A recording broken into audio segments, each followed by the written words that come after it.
everybody. I am Florida Today space reporter Rachel Joy at the Florida Today offices in Viera. And I'm Antonia Jaramillo. I am the other Florida Today space reporter. I am here at Kennedy Space Center. I'm on top of the roof of the Florida Today blockhouse so that we can provide you with, an awesome view of the VAB in the background. So everybody, welcome to our live stream coverage of the United Launch Alliance launch today of the first ever Space Force national security mission of the advanced, extremely high frequency military communication satellite. God, that's a lot to say.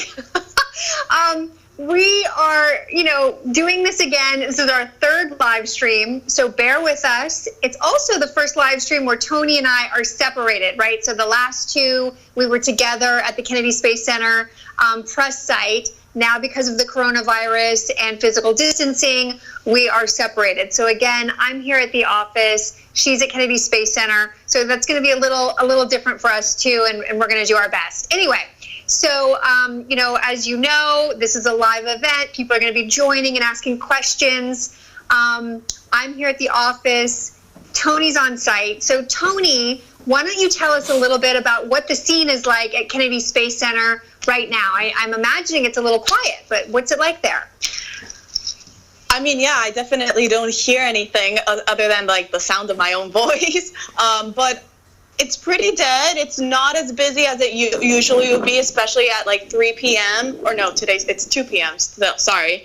But I don't know if you guys can see if I were to move a little bit, but there are still some cars parked outside of the VAB. So, there are definitely still people here working. Kennedy Space Center is still at stage 3. They aren't at stage 4, which would involve everyone working remotely. And only the super mission essential would be here on site. So there are still definitely workers here, but it is way quieter, obviously, because of the pandemic going on. I mean, as Rachel just said, her and I can't be here together for this live stream, but it's okay because safety first, right?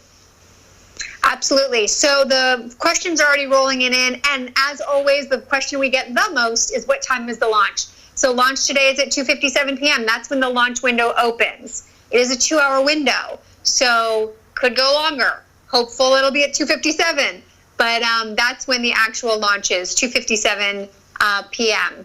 So, Tony, did you explain that Kennedy Space Center is at stage 3 right now?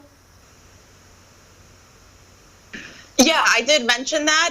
For those who don't really know what stage 3 is, though, it just means if you can work remotely, and all of those who can should be working remotely right now. So that's why there aren't as many people here at the Space Center. The reason Kennedy Space Center is at a stage 3, as many other NASA news centers across the nation are, is again because of this pandemic, which isn't news. Basically anyone who can work remotely worldwide is working remotely. There are some other NASA news centers, however, across the nation that are at stage 4, which is even more severe. And the reason they're there is because they have either had cases of their own workers that have tested positive for COVID-19, or they're just in an area that has a very, very big population of people who have tested positive. But here at Kennedy Space Center, it's still at stage 3. There was this week, it was confirmed that one of the workers, a contract worker, did test positive for the virus, but when he tested positive, he had already been working remotely, for a week or so. So that's why they decided not to up KSC to stage 4. Right. So what about the Space Force? This is a Space Force launch. So that means they're working with the folks over at the 45th Space Wing, which is a part of the Space Force, and also United Launch Alliance. What do you know about what sort of protocols they have in place in terms of safety and how they're approaching these kinds of launches during the coronavirus outbreak? Right. Well, obviously, as we can see, we're still proceeding with the launch today. It's a national security mission, and so that obviously takes high precedence.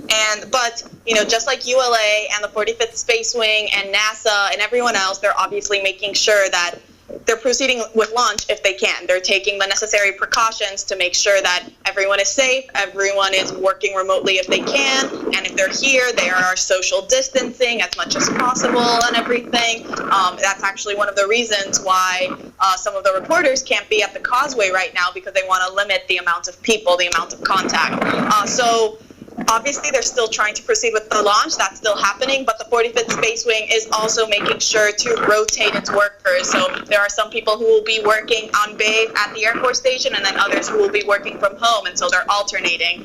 They actually, just last night, announced that they were also moving up their their HPCon, it's their human placement condition. I forgot the exact abbreviation, but I can look that up. But basically, they're just adding more to, if you can work remotely, more social distancing, be prepared for limited travel, be prepared for all activities, community activities or schools to be canceled and whatnot. So they're just also upgrading their safety protocols.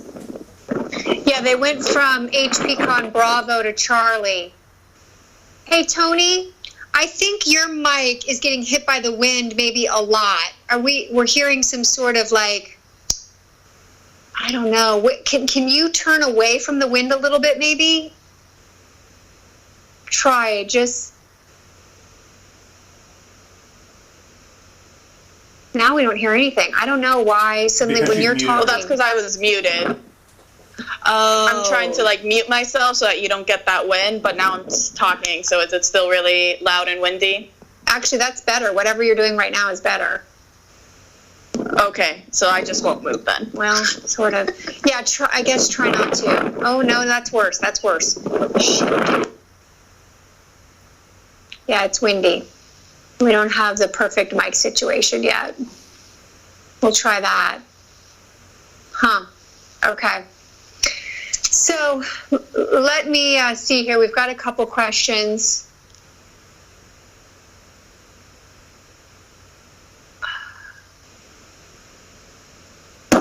Sorry that it's super windy, you guys, but I can see actually the launch pad from my view here, and the rocket's venting, so venting's underway, so that's good. So that means fueling has begun, and everything is still proceeding for liftoff at 2:57 p.m., which is also good because, like Rachel said, don't want to be standing here until 4:57 potentially.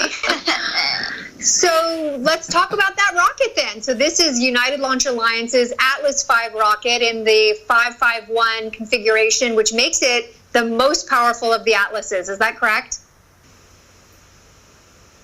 Yeah, that's right. It's the most powerful configuration of the Atlas V rocket.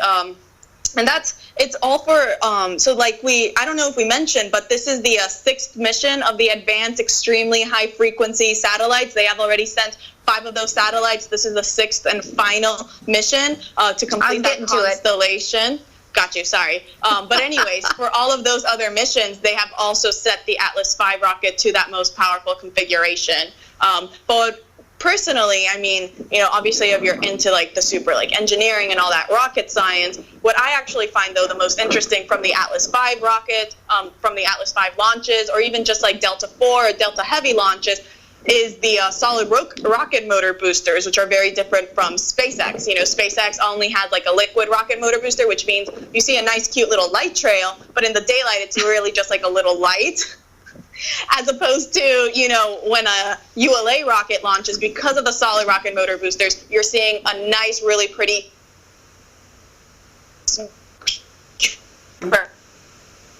4 miles. It's a pretty clear day. Yeah. Tony, you're pausing out pretty bad. Okay. Oh, here she comes. There she is.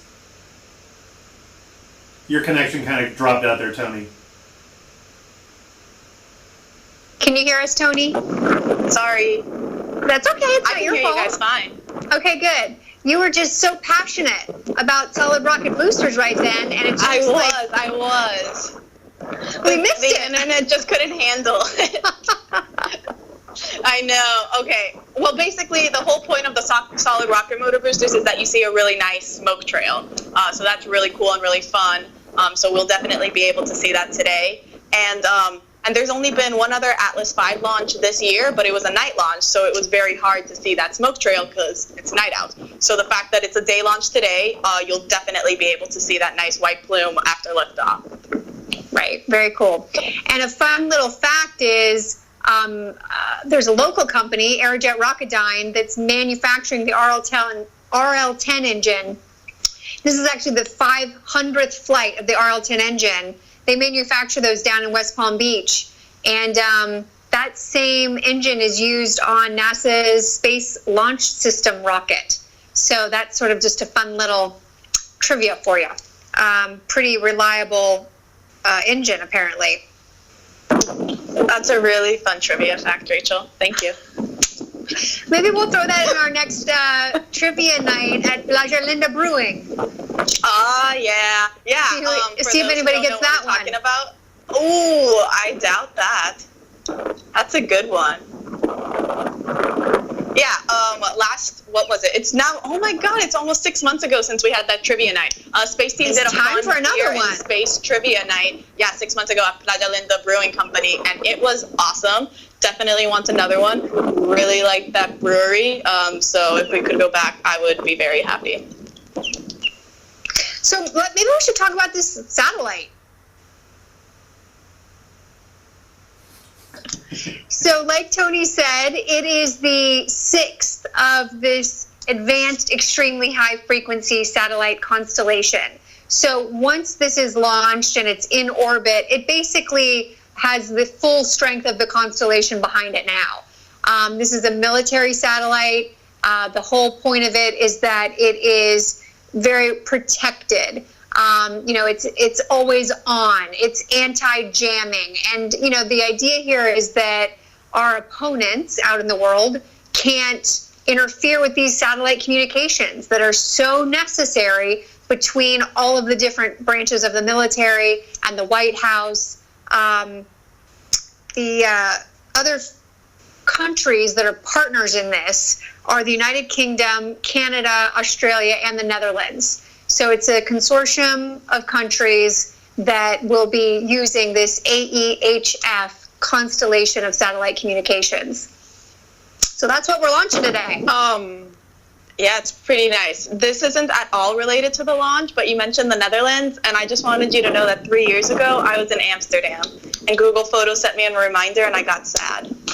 Oh, like 3 years ago today? 3 years ago, exactly today, I was in Amsterdam. Yeah. It's funny you should say that, because honestly, when you're looking at the list, you're like, oh, our partners are the United Kingdom, sure, Canada, got it, Australia, and the Netherlands. I don't know why. Why are they part of the group? I mean, no offense. I mean, they're great people, good country, but right? Yeah, I mean, I don't know. They might get a little offended if they were to hear that. Like, why?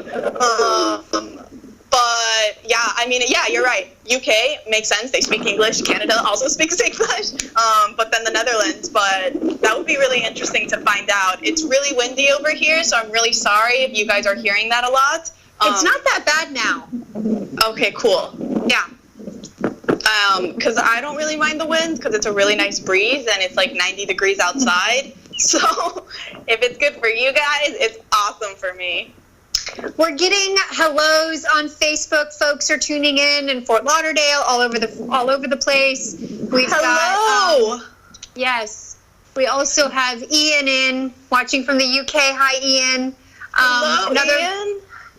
Another question: when is the launch? 2:57 p.m. is when the launch window begins. That is what we're counting down towards. So we've got remember that the launch window is 2 hours, so we're hoping for a 2:57 p.m. liftoff, but they have until 4:57. We are right now 42 minutes away from launch. Okay. Let me see what our other comments are.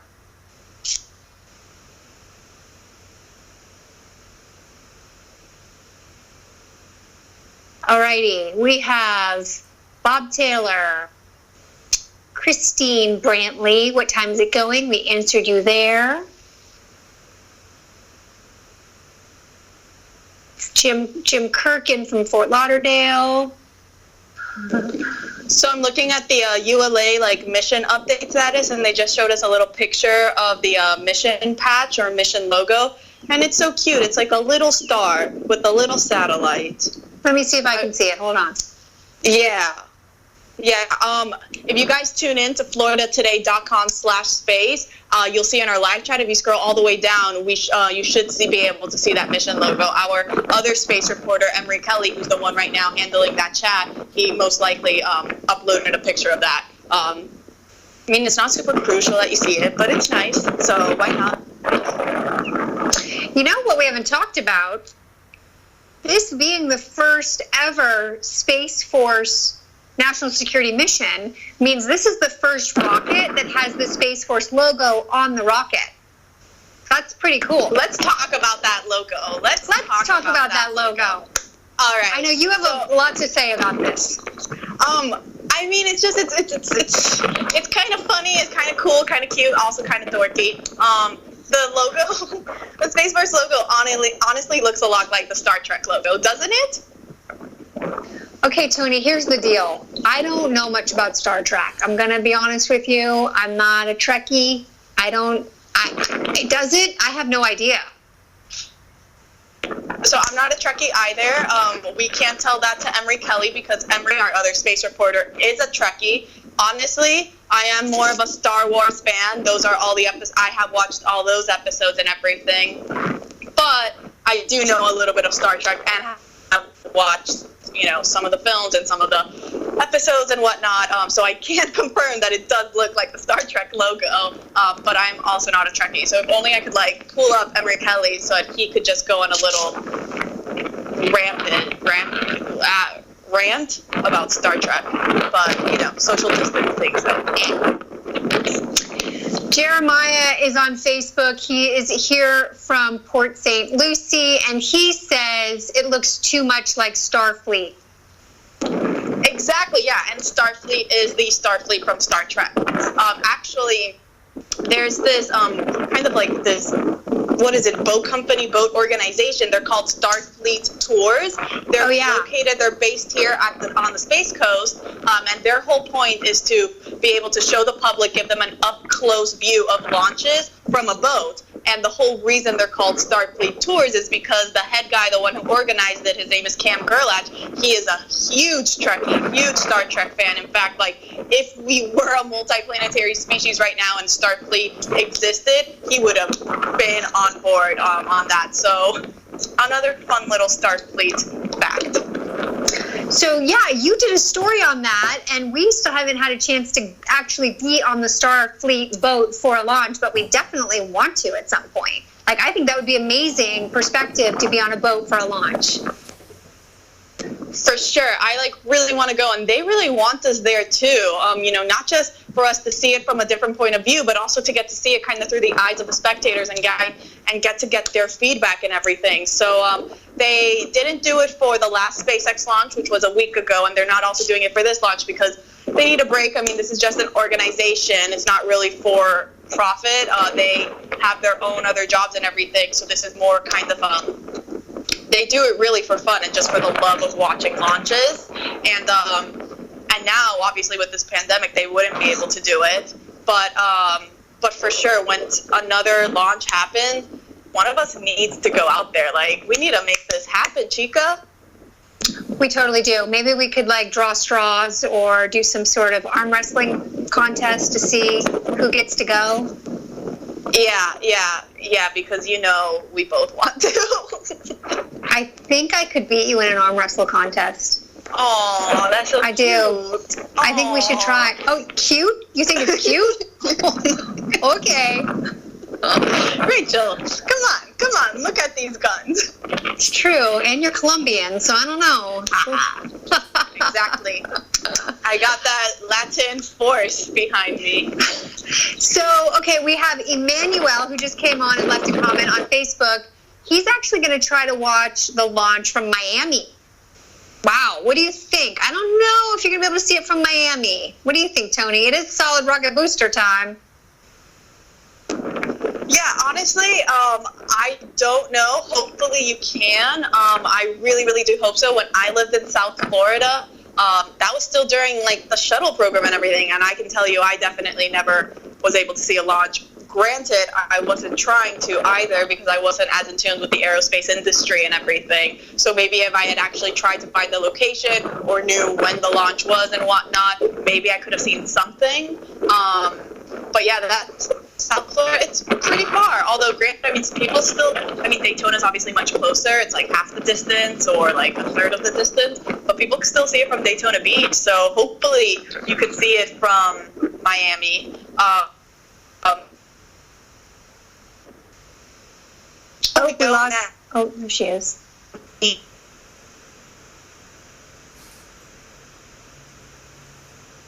Hold on. We might have lost Tony again with the Wi-Fi.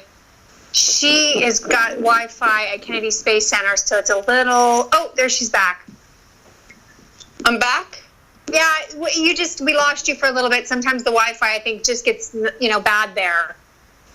Yeah, also with, I mean, right now, yeah, like it's showing like I have good Wi-Fi, but it did say it's like to improve your internet quality, take off the video, and it's like, obviously I can't do that, so we're just going to have to do touch and go.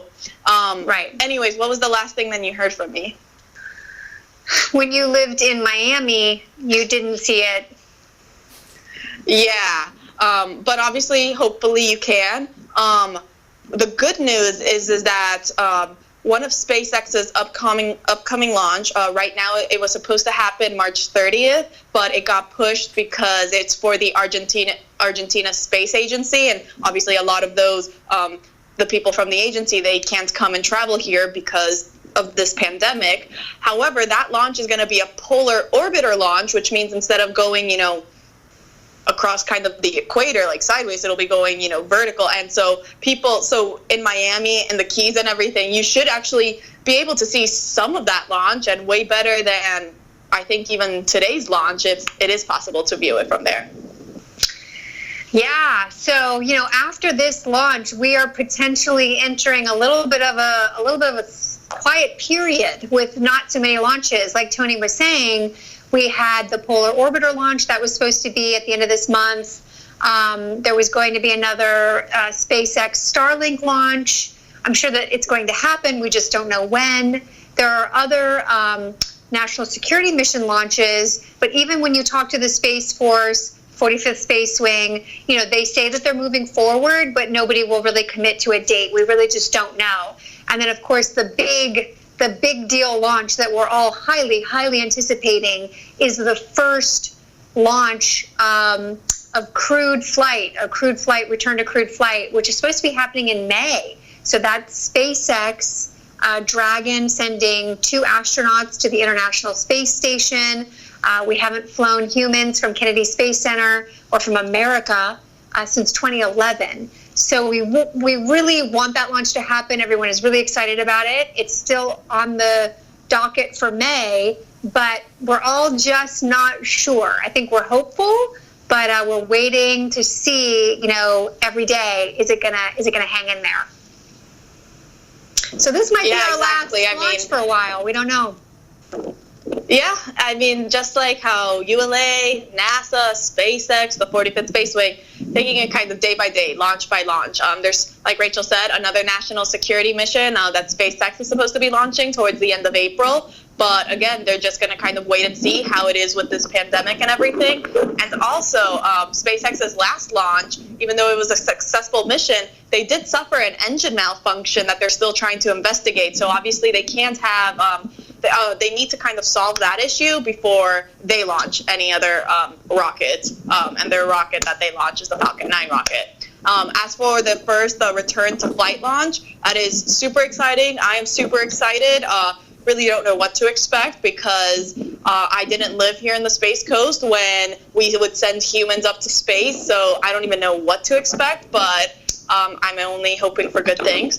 We're supposedly the first, flight, that first return to crewed flight should be on SpaceX's Crew Dragon capsule, and it will send NASA astronauts Bob Behnken and Doug Hurley up to the International Space Station.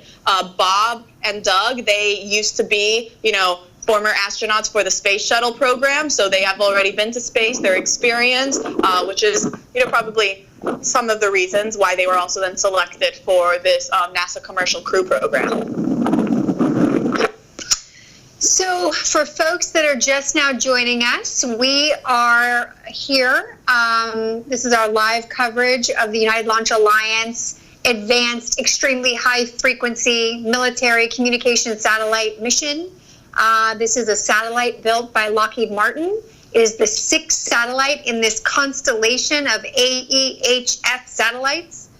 These are basically very secure, very advanced, always on satellites. They're jam-proof. They're, very protective for the military, essentially. And so that is the launch that is happening today at 2:57 p.m. That's when the launch window begins. It's a 2-hour launch window. So if we don't go at 2:57, that means we've got 2 hours till they hit the go button. So always we're hopeful that it will happen on time. But you never know. Sometimes they've got little issues they got to work out, little kinks, little things they got to fix. But things are looking good. Tony, can you tell, since you're on site there at Kennedy Space Center, is everything looking good? Are you seeing the updates from United Launch Alliance? What do we know? Yeah, right now we are still proceeding for that 2:57 p.m. liftoff. So that means we are 30 minutes, T-minus 30 minutes until launch. Right now the fuel fill sequence is beginning. So basically they're just, as I can see from right now, because it's actually pretty awesome that I can see the rocket, the launch pad, from my location. Venting is still underway.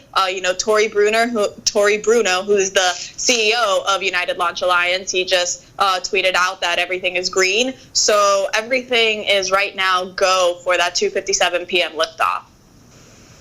I'm so jealous. I miss you, Chica. I miss you a lot. I'm here at the Florida Today offices in Vieira. Tony and I are practicing physical social distancing. It's not social distancing. We work together. So it's physical distancing. Everybody is taking a ton of precautions, in regard to the coronavirus. And so we haven't seen each other really. We saw each other the other day at the remote camera setup at the actual launch pad site, but again, kept our distance. So typically we're standing right next to each other. I'm at Kennedy Space Center with her, and we're, always kind of doing our little chat. But this time we're separated, and she gets to see all the fun stuff. And I'm here in an empty office with nobody because all the journalists are out distancing from each other. There's not a soul here, except for Rob. Rob is also here. He is our video guru. We could not survive without him. So it's just me and Rob, and we're here at the office, and Tony is at the very beautiful Kennedy Space Center. Yeah. Oh, I see a person behind you. That's Rob. He made a cameo. Nice. That's awesome. Even the two of us, like the whole time we've been here, it's like we're so far apart from each other. It's strange. All right, so ULA just said weather is observed and forecast go for liftoff a half hour from now. So that's good. That means the 45th Weather Squadron is still proceeding for that 2:57 p.m. liftoff. That means we are go right now in terms of weather forecast. The latest update was that it's 80% go, so only 20% violation, and the violation, I believe, was the cumulus cloud rule, which is really just, big rain showers. Yeah, it looks gorgeous out there. I think we're looking really, really good. Yeah, for sure. And obviously, I don't know where everyone is tuning in to see this live webcast. I don't know if you guys are tuning in at the Florida Today Facebook page, or if you are seeing directly on our website at floridatoday.com/space. But also, make sure to tune in on Twitter. Our photographer, Craig Bailey, our other reporter, Emery Kelly, Rachel and I, and then obviously the Florida Today and the Space Team Twitter pages. We are also providing live updates of the mission. And we're also doing it on Instagram. So if you see our live video at Florida_today, you can see also more pictures of not only like the rocket and the launch pad here at Kennedy Space Center and everything, but there's also then links to the website. So basically, we have covered all platforms except for what, TikTok, Rachel? I don't do TikTok. And why don't you do TikTok? I mean, I don't have a TikTok either, so I'm not attacking you, but like I want to know why you don't do TikTok. I am not revealing that information to the public. I'm just not doing it. You know what I want to say about this satellite? It is big. This is a big satellite. Did you see the pictures that Lockheed Martin sent out? Our colleague, Emery Kelly, actually tweeted one of the photos that Lockheed Martin sent out of this satellite. I mean, it's huge. It is a very large payload. I think, what is the mass? 13,598 pounds. So that's a lot. That's pretty heavy. I don't think I can lift that. I mean, just for comparison, so like when we were doing the SpaceX Starlink launch last week, those satellites are nowhere near that size. No, for sure not. And they're also tiny. They're much smaller. Right. So, I mean, that's sort of the difference between a satellite that is trying to be a part of a low Earth orbit constellation for really just regular communication, and a mega heavy-duty military satellite that's jam-packed with a whole bunch of high-tech stuff that makes it super protected. Big difference. I wish we could show you a photo of it. You would have to, I guess, go out into the world and find it.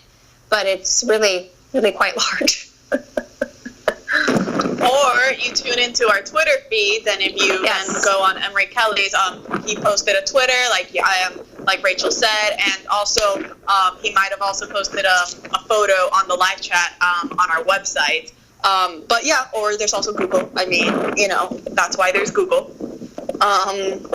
So right now, what they're just saying, video cameras aboard.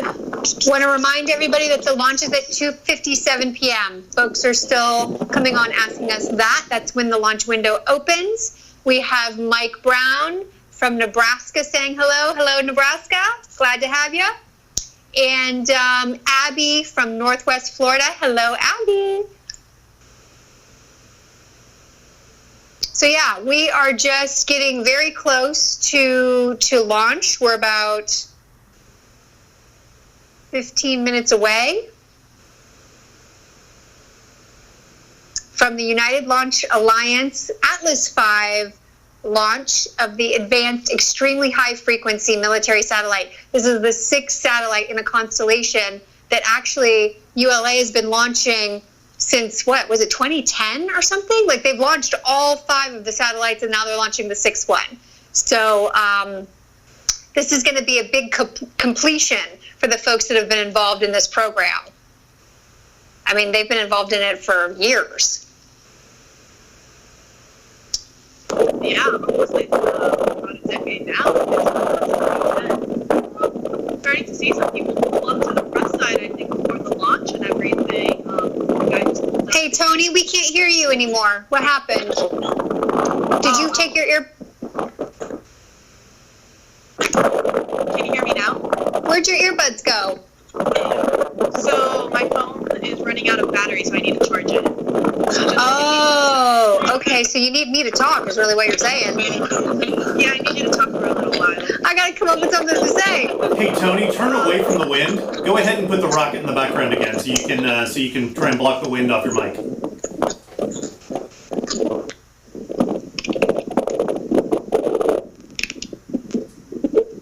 Oh, that's better.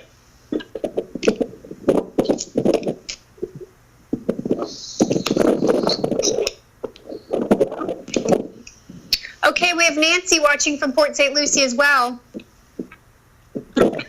So everybody that is just now coming on, you're getting very close to launch time. It's 2:57 p.m. is when the launch window opens. This is the United Launch Alliance Advanced Extremely High Frequency Military Satellite Mission. This is the first ever Space Force national security mission.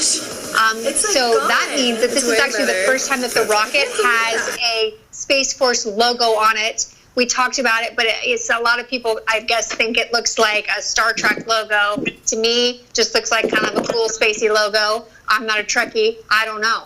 But it is very exciting. And I think that right now, during this time when, it's a pretty stressful time, right? Folks are really every day a little stressed out about everything that's going on with the coronavirus outbreak. And so I think for us, we wanted to make sure that we could still get this launch to you because it's a break from that. It's something that there's something about a launch that just lifts people's spirits. So that's what we wanted to do. Oh, look, we've gone to a new shot. Hold on a second. I think we've brought up the United Launch Alliance view of the rocket. So I believe right now you're able to see the United Launch Alliance live stream of the rocket, and hopefully you still hear me. I'm not sure. Yes. Okay, good. Okay, so cool. So that is the shot of the Atlas. That is the United Launch Alliance live stream shot. So that's really cool that we can go to that while you're still on our live stream. Because, of course, they have the best shot of their own rocket because they get to be as close as possible. We don't even get to be that close. No reporters, no media gets to be that close. They really have the money shot. So this is very cool that we're able to bring this to you. And you can see it venting. Let me just pull up real quickly the...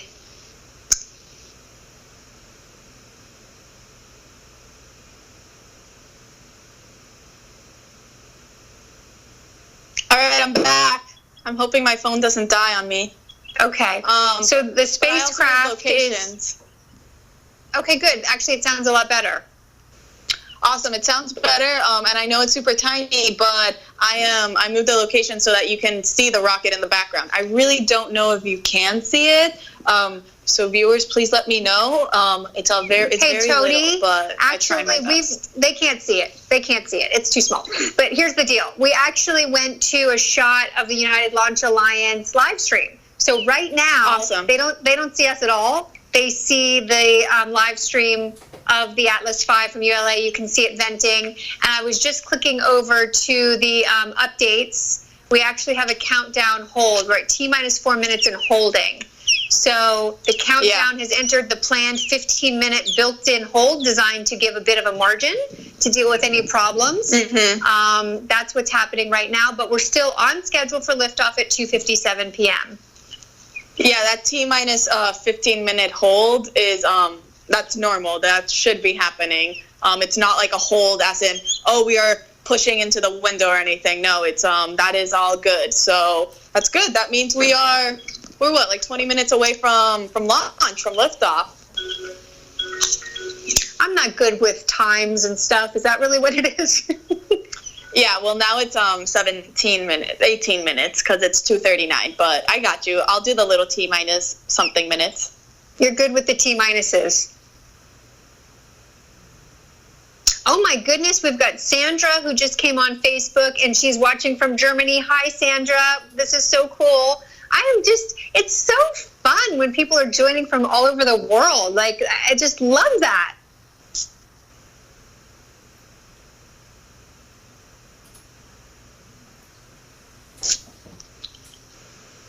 Yeah, hi, Sandra. Thanks for tuning in. Yeah, I was saying, Tony, before we went to this shot, when you were working with your finding your earbuds, that we just wanted to really bring this live stream to folks because it's a super stressful time all over the world. You know, everybody is really stressed out right now, and the coronavirus is very difficult for all of us. And so there's just something about being able to bring a launch to people, and there's just something about a launch that's uplifting. I don't know what it is. I can't explain it. It's very emotional. It's very inspirational, but watching a rocket sort of get out of the gravity of the Earth and make its way to space, and I don't know, for me sometimes I guess I'm really connecting to all of the hard work that everyone did to make it happen. There's just something about that. You just have such an awareness of how difficult it is to get a rocket in space, right? And so to watch that happen, it's just inspiring and exciting and hopeful and uplifting. So we really wanted to make sure that we were still bringing our launches to people, even amid everything that's happening. And so we're really, really happy that you're tuning in and seeing this. Yeah, definitely. I mean, it's, you know, it's a reason, it's something to do when you're here, when you're, you know, stuck at home and you're working remotely, or, you know, you don't have school or anything, to just enjoy something else and everything, have a little bit of a breather. And like Rachel said, yeah, I think it's this indescribable feeling to honestly describe what viewing a launch is. All I know is that I have loved every one I watched. Even my first launch that I watched it from Cocoa Beach Pier with one of our photographers because I still didn't have access to go on the launch. It was my third day on the job, and it was super cloudy. All you saw was these two little lights that like peeped out of the clouds. It was a SpaceX launch, so again, that's why we didn't see that like nice little smoke trail. But it was still awesome. It was so cool to see all the people lined up at Cocoa Beach Pier, you know, trying to watch that rocket launch, even though it was super cloudy and whatnot, and just being able to hear that rumble and just that emotion. It's indescribable, but for sure very cool, and that's why we're out here trying to give you that same feeling. So we really hope you enjoy and you can you know, have a little bit fun with everything that's going on, because it's terrible. Yeah. So we are getting really close. Launch is scheduled for 2:57 p.m. Things are looking good. We haven't heard anything from ULA to suggest otherwise. We've got more and more folks that are joining. We have Catherine Milliken, who's watching from Cocoa Beach, and we have Eddie, who's also here. We've got Denise watching from Naples, hoping to see it from her backyard. Christine says, watching as our science portion of the day. Oh, I love that. I don't know if that means Christine is a teacher or maybe she's a mom. She might be a parent who's having to do the whole homeschooling thing. As we all know, we've got students, children all over the country that have to stay at home. They can't go to school. So tuning in for our live stream of the launch is definitely science approved, in my humble opinion, as nobody who doesn't know anything, but whatever. And I think it's a cool science activity, right? I mean, I think that's pretty awesome to get to, you know, learn about, you know, the mission and then watch a rocket launch. I never did that for any of my science classes. Melissa is also here from Jensen Beach. We got everybody all over the state of Florida joining in. I think we're looking very, very good for this launch. Do we have any more updates from United Launch Alliance? Yes, we do. So the upper level winds have been verified as acceptable.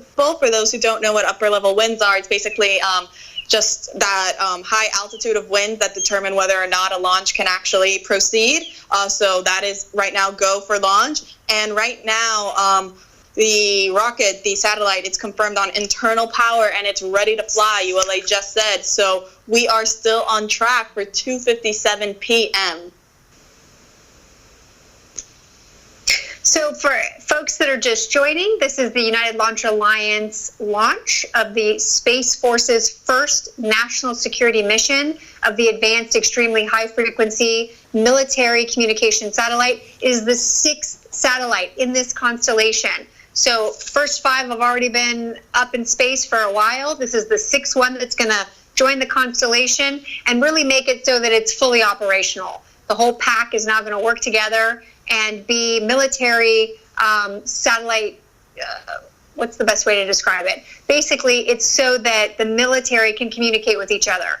And they're very highly protected satellites. They are anti-jam, they're always on, they're super protected so that our adversaries can't hack them, essentially, or take them out, so that, you know, they can continue to communicate with each other no matter what happens.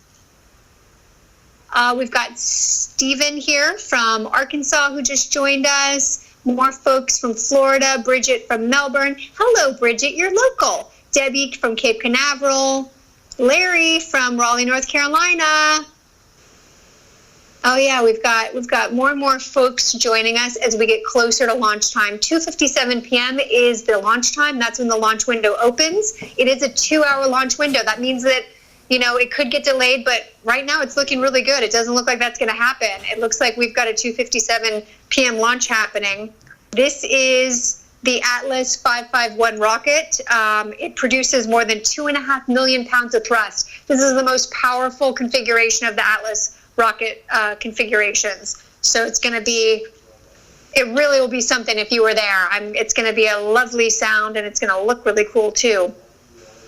But I am not there. Tony is at Kennedy Space Center. I'm here at the Florida Today offices because we are practicing social physical distancing so that we are safely separate from each other.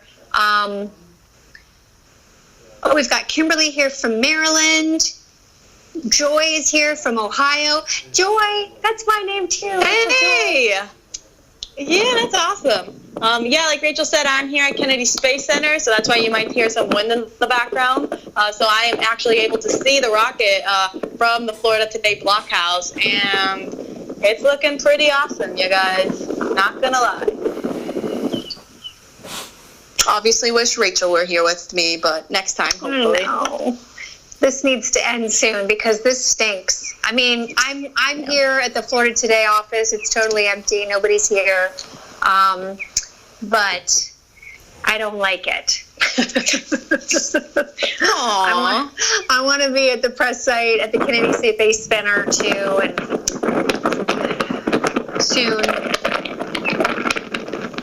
Yeah, so they can't see us right now, right, Rachel? They're just here. Oh, Well, no, they totally what's can. happening is, yeah, Rob is kind of bebopping between us and the United Launch Alliance live stream. So don't do anything nutty Okay. because they might see you.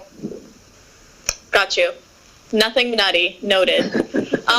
So obviously, as we mentioned, I mean, Kennedy Space Center, a lot of workers should be working remotely, but I can see now there are definitely people pulling up into the parking lot right next to the countdown clock where the press site is, and to watch the launch. I'm seeing people head there to the lawn where the countdown clock is located, because that's probably the best and closest view to Launch Complex 41, which is where the Atlas V rocket is going to lift off from. But right now there's only 3 people, and they are definitely more than 6 feet apart. But yeah, more people are tuning in to watch this launch. So, you know, this place isn't absolutely deserted, at least not yet. And more Oh my and more goodness cars keep gracious. coming. There's a comment on Facebook from a woman named Nancy. She says, "Hi, Rachel. It's Donna Corey's mom. Good to see you." I went to high school with Donna Corey. So that's Donna's mom. That's so fun. For those that don't know, I actually grew up here on the Space Coast. I grew up in Satellite Beach, Florida. And I went to Satellite High School, and I'm a local Space Coast girl. So I grew up watching launches. So anyway, hi, Nancy. It's good to hear from you.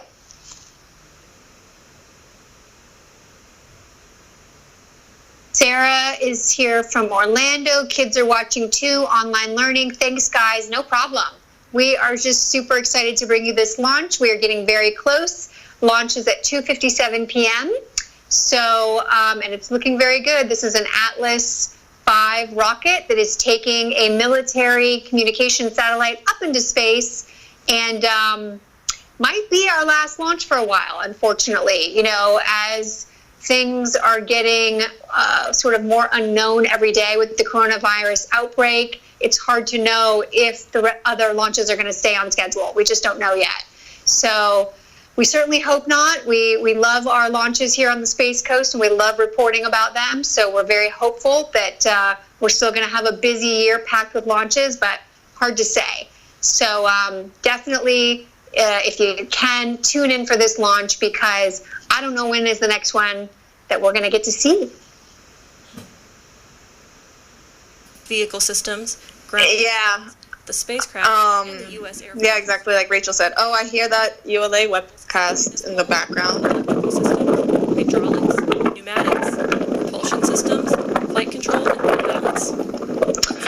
Polling right now is underway. Polling of the launch team. So they're just the ULA launch conductor. He's providing a status check to make sure that everything is go. Go. Hydraulics.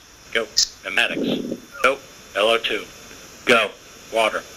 Go. Set our systems. Propulsion. Go. Pneumatics. Go. LO2. Go. LH2. Go. Hey, Tony, go to mute yourself again because you're too windy. Go. Ground. Go. Facility. Go. RFFTS. Go. Flight control. Go. GCQ. Go. Operations support. Go. Com. Go. Umbilicals. Go. ECS. Go. Red light monitor. Go. Quality. Go. Op safety manager. Go. ULA safety officer. Go. Vehicle system engineer. Go. Anomaly chief. Go. Range coordinator. Clear to proceed. Launch director. Launch vehicle is ready to launch. Mission director. You have permission to launch. Proceeding with the count. ALC, verify T0 is set for 1857 Zulu. Verified.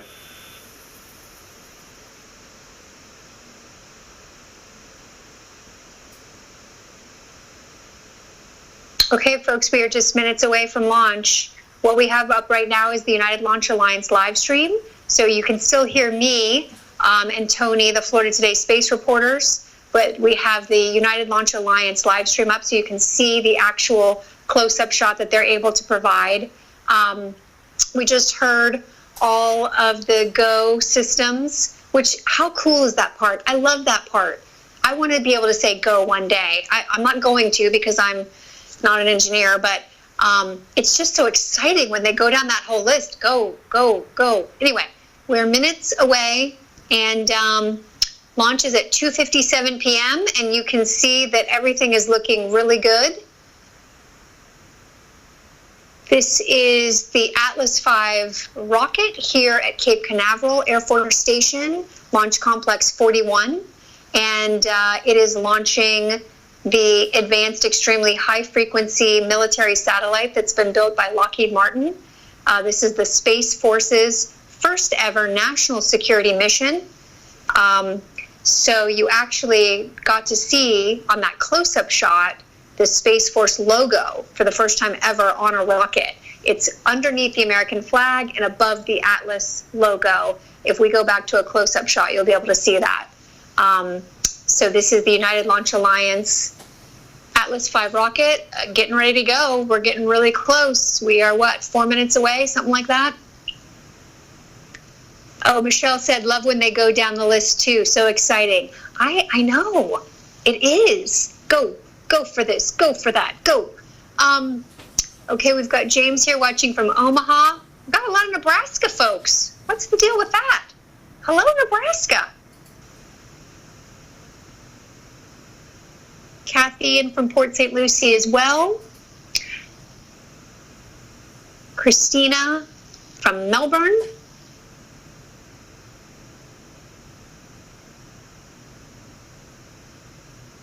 We're getting very close. 3 minutes. Rachel, now might be a good time to tell people if they want to watch it from their backyards to go ahead and step outside. If they're local. If they're local. Yeah, 3 minutes away. So if you are local, you could step outside. You could also just keep watching us if you want that close-up shot we're giving you from the United Launch Alliance live stream. But absolutely, this is your moment to walk outside and see if you can get a shot, you know, from outside your house or at the beach. We're T-minus 3 minutes and counting. The Atlas first stage liquid oxygen replenishment is being secured so that the tank can be pressurized for launch. Also, the ground pyrotechnics have been armed to release the vehicle from the launch pad at liftoff.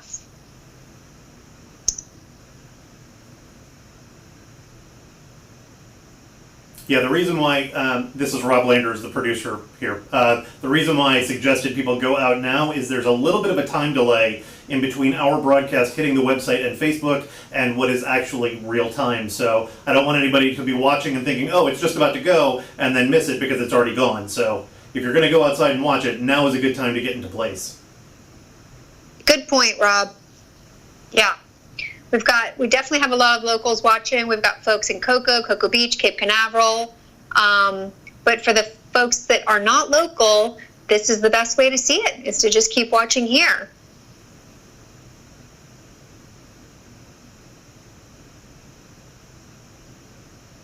How's it looking there, Tony? Tony is on site at Kennedy Space Center, so she has the best view. But maybe we lost Tony, actually. We did.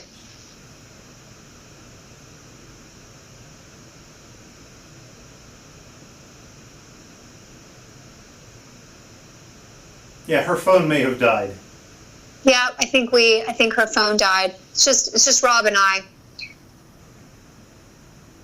But we are getting very close, folks. We are T-minus 55 seconds. Firing chain is armed. Solid rocket boosters are ready for ignition.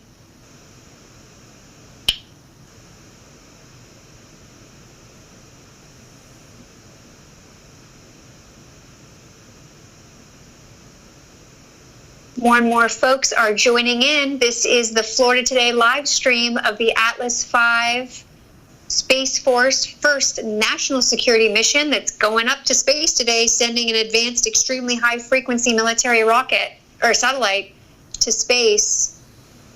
Oh, Bonnie's here watching from Nashville. Kyle from Merritt Island. Roger watching from my living room. I know, Roger, but what living room? Where? We don't know. Frank is in Fort Pierce.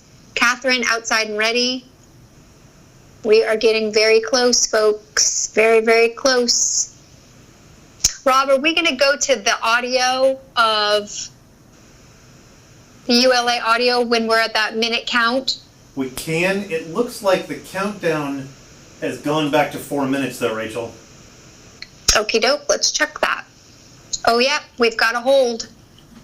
Okay, folks. So we do have a hold. I have no information just yet. It just says hold. We don't know why we're holding. So everyone that's watching, we are holding. That's what's happening from United Launch Alliance. We were supposed to, launch window opened at 2:57 p.m., but obviously we're at a hold. So Emory just pushed out on the Florida Today push notifications that there is a technical issue that is causing the hold. Okay. So I will bring up the ULA audio. Rachel, if you want to mute your audio for now. Okay.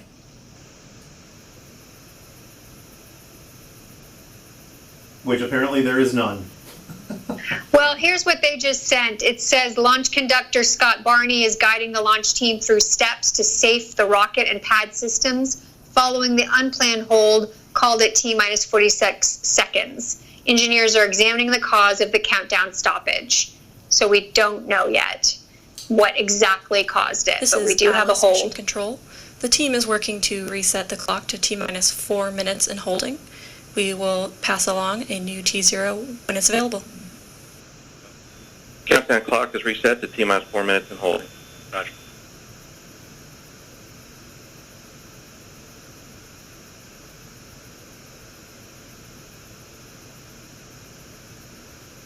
Okay, so for folks that are just coming on, this is the United Launch Alliance Space Force launch of the Advanced Extremely High Frequency military satellite.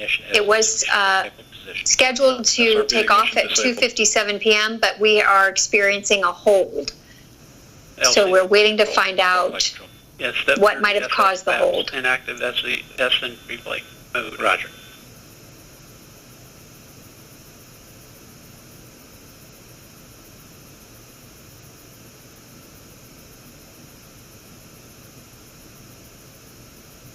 Oh, we've got Stephanie watching from Germany. Back to T-minus 4 and holding configuration. Hold occurred at 46 seconds. Report status of completion.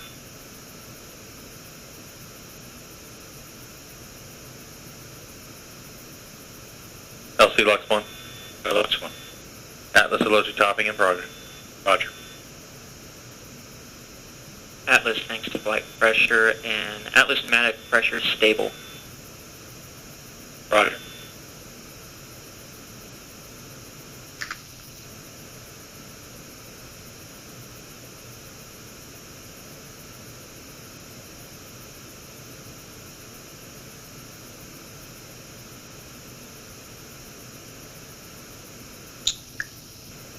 Helen is watching from Nova Scotia, Canada. Hi, Helen.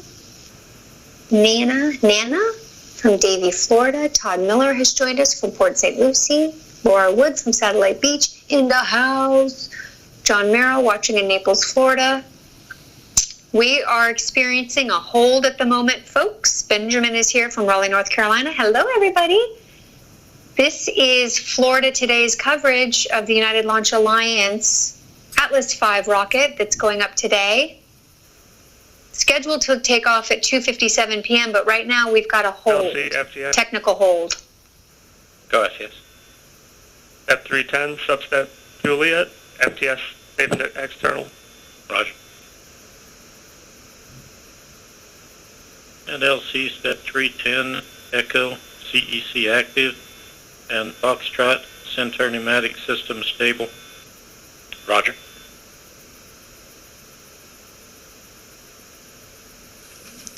This is Atlas Mission Control.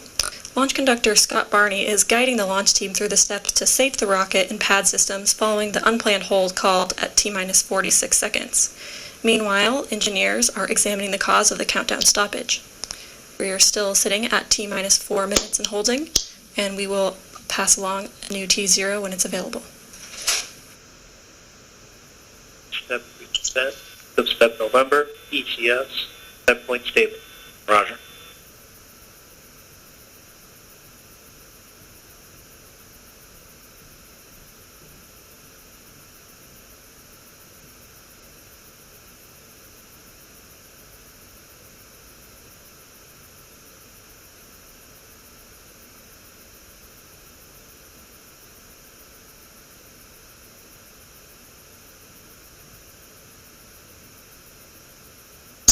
So everybody that's just joining, this is Florida Today's live coverage of the Space Force's first national security mission, which is the launch of the advanced, extremely high frequency military satellite. It's the 6th satellite of this constellation. It's going up on the United Launch Alliance Atlas V rocket. It was scheduled to go up at 2:57 p.m., but there's been a hold. So we are waiting to find out what's going on. Continuing topping. Roger.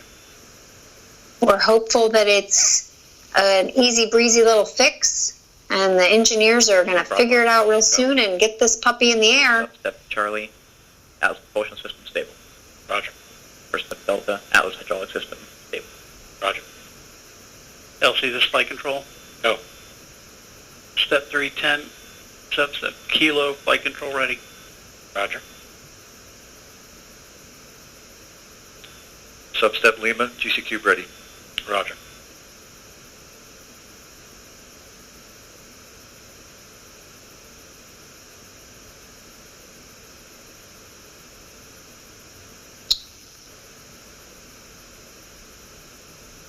Samantha is asking on our Facebook page, can you see the launch from all over Florida?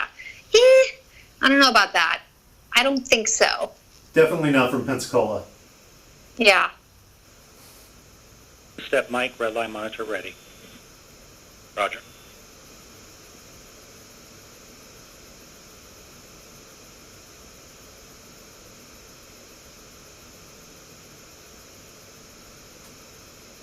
More folks are joining us.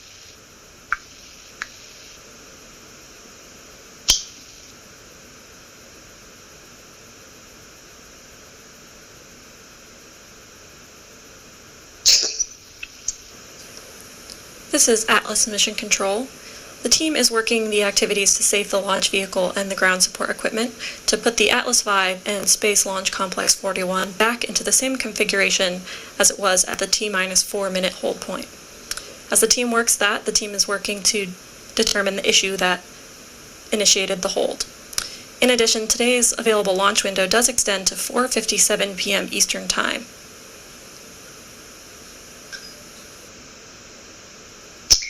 Right, it is a 2-hour launch window. So it means that they've got that amount of time to make this work. You know, of course nobody wants to wait that long, but if that's what it takes, that's what they got to do. And if that's what's necessary, that's what needs to happen. So Rachel, we're hopeful though. What, Rob? Paula Gaines just asked time with a question mark. And the answer to that question, Paula, is we don't know. We've got a 2-hour launch window, and we're currently in a hold for a technical issue. So. Yep, the launch window started at 2:57 p.m., which means it can go all the way to 4:57 p.m. Basically, they have a 2-hour window to launch this rocket. So even though we're all here and excited and ready to go, obviously the rocket's got to be ready to go. So they are working on it right now. The engineers are looking at what the issue might be. But in the meantime, all we can do is wait. We do have these very beautiful images from United Launch Alliance. This is their live stream. This is the close-up shot that they get of their rocket. They get to be closer than anybody else. So we're going to go ahead and just show you their shot. Gas, Elsie, that one. Go ahead, Elsie. Just want to verify you're still completing your gas readiness. Affirmative. Just verified. Gas is ready. Roger. So, Rachel, Heather Stapleton asked a really interesting question. She said, due to the fact that people aren't watching today, or at least LC. not working in an office, do you have more viewers than normal? And actually, since we haven't done a live broadcast like this in quite a while, yes, we do have more viewers than normal, but I don't think our traffic is any heavier than or less than it normally would be. Roger that. Once we hear the resolution, we'll coordinate with the mission director and coordinate a new Q0. Roger.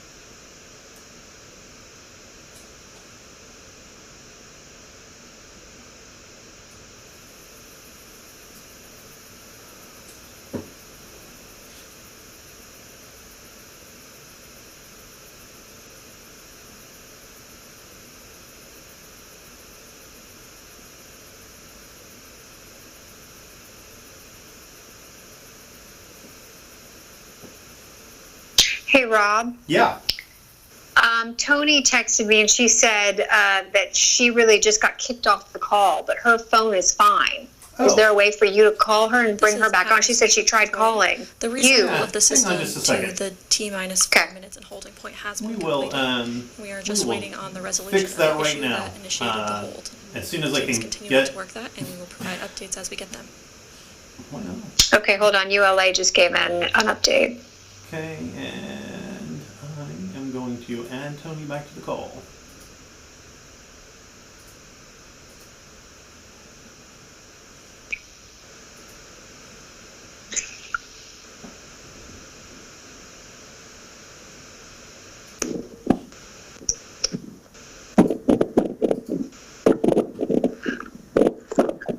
Hey, can you hear me?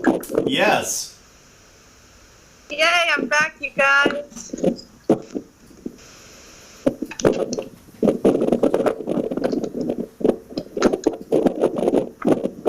It's really windy though, Tony, so probably just mute. For now.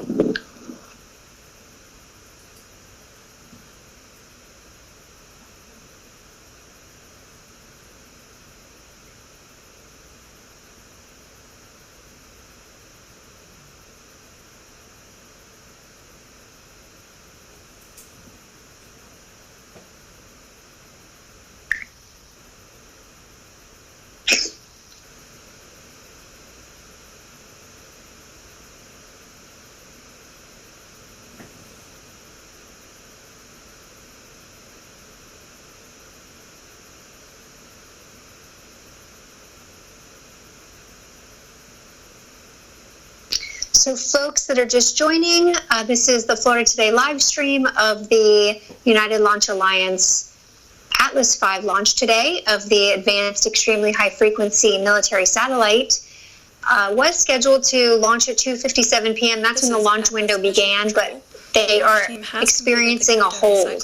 So engineers are now troubleshooting what caused the countdown to be stopped and how to resolve the issue.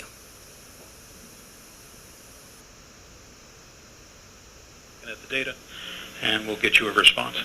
Roger. Please convene an anomaly team by recommendation. We'll go.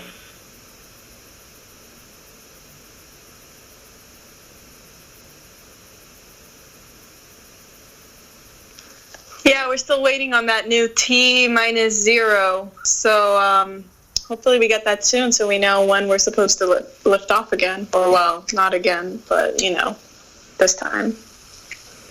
While we wait, I want to take a moment to remind viewers of the spectacular work and success our ULA team, Lockheed Martin, and the Space Force have had in launching the first 5 AEHF satellites starting in 2010. Let's take a look at some footage from those launches.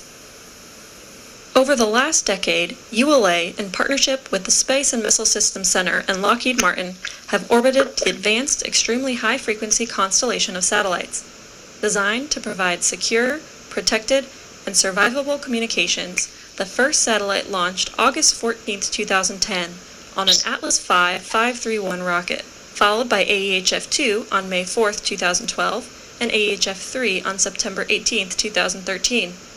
On October 17, 2018, the fourth AEHF satellite lifted off on an Atlas V 551. Carrying 2 additional solid rocket boosters, the Atlas V 551 stack provided the additional liftoff thrust required to carry the larger AEHF-4, AEHF-5, which launched on August 8, 2019, and AEHF-6 satellites. With today's launch, ULA's Atlas V and Cape Canaveral's Space Launch Complex 41 close a decade of support to this vital strategic capability.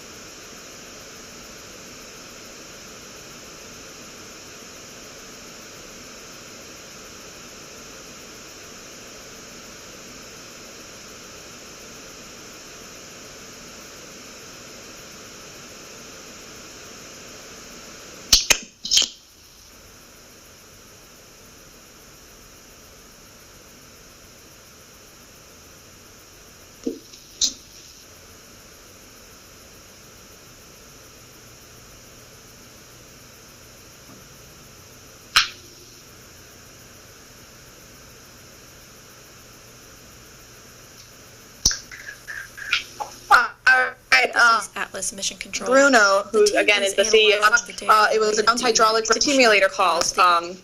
So they're working that issue so we can get a new T-0. Can you say that again, Tony? Yeah, so according to Tori Bruno, the CEO of United Launch Alliance, he just tweeted out that the problem was a ground hydraulics accumulator fault. Don't exactly know what that means, but obviously something wrong with the rocket. Anyway, though, teams are working the issue to get a new time.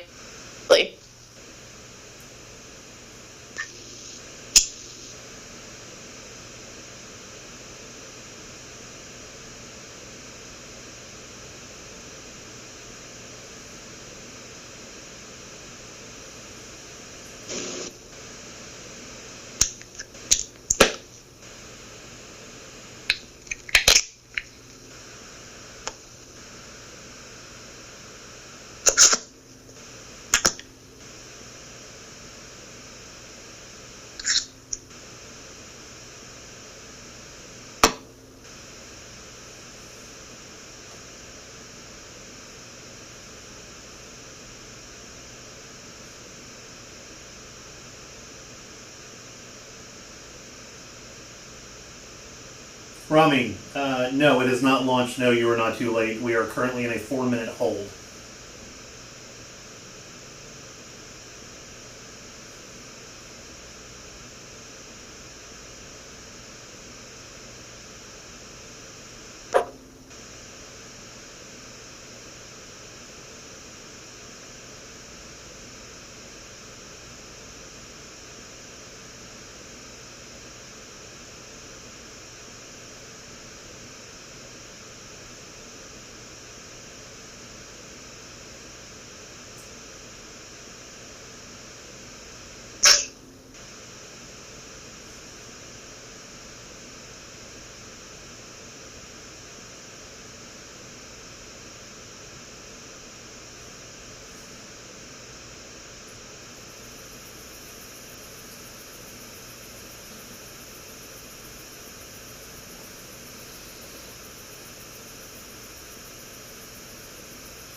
This is Atlas Mission Control.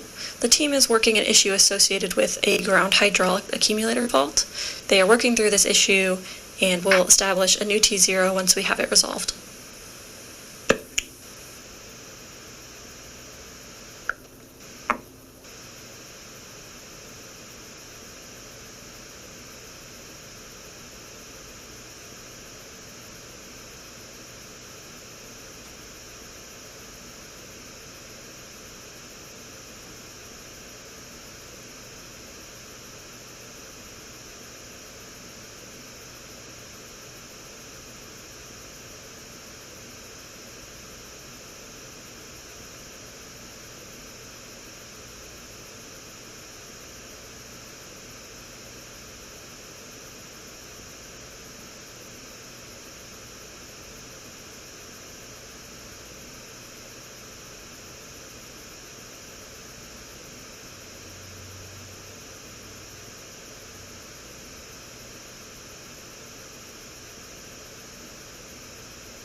So Rachel, while we're waiting,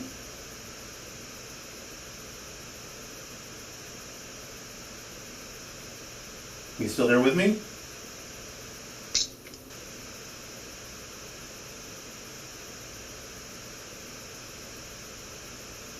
Maybe not.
This is Atlas Mission Control. Engineers are continuing to work through troubleshooting steps to better understand the hydraulics issue that has stopped the countdown. The system has been reset at T-minus 4 minutes and holding, and we are waiting for resolution of the issue before we can establish a new T0.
Rachel, are you back?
Yeah. I'm trying to get Tony back.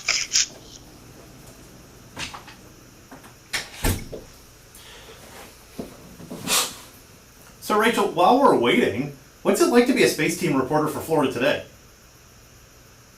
Oh, good question, Rob. Okay, so can you hear me? Yeah.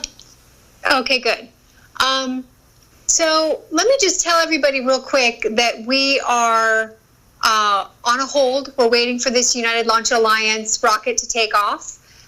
In the meantime, they are working on a hydraulics issue. So we are just holding. Now, Rob, are you going to go back to us, or are you going to stay on the shot of... No, you're totally on. Oh, we are? Yeah. Oh, gotcha. Okay. Wait, do we have Tony back too? Yeah, Yep. I see Tony. Okay, Tony, we're back on.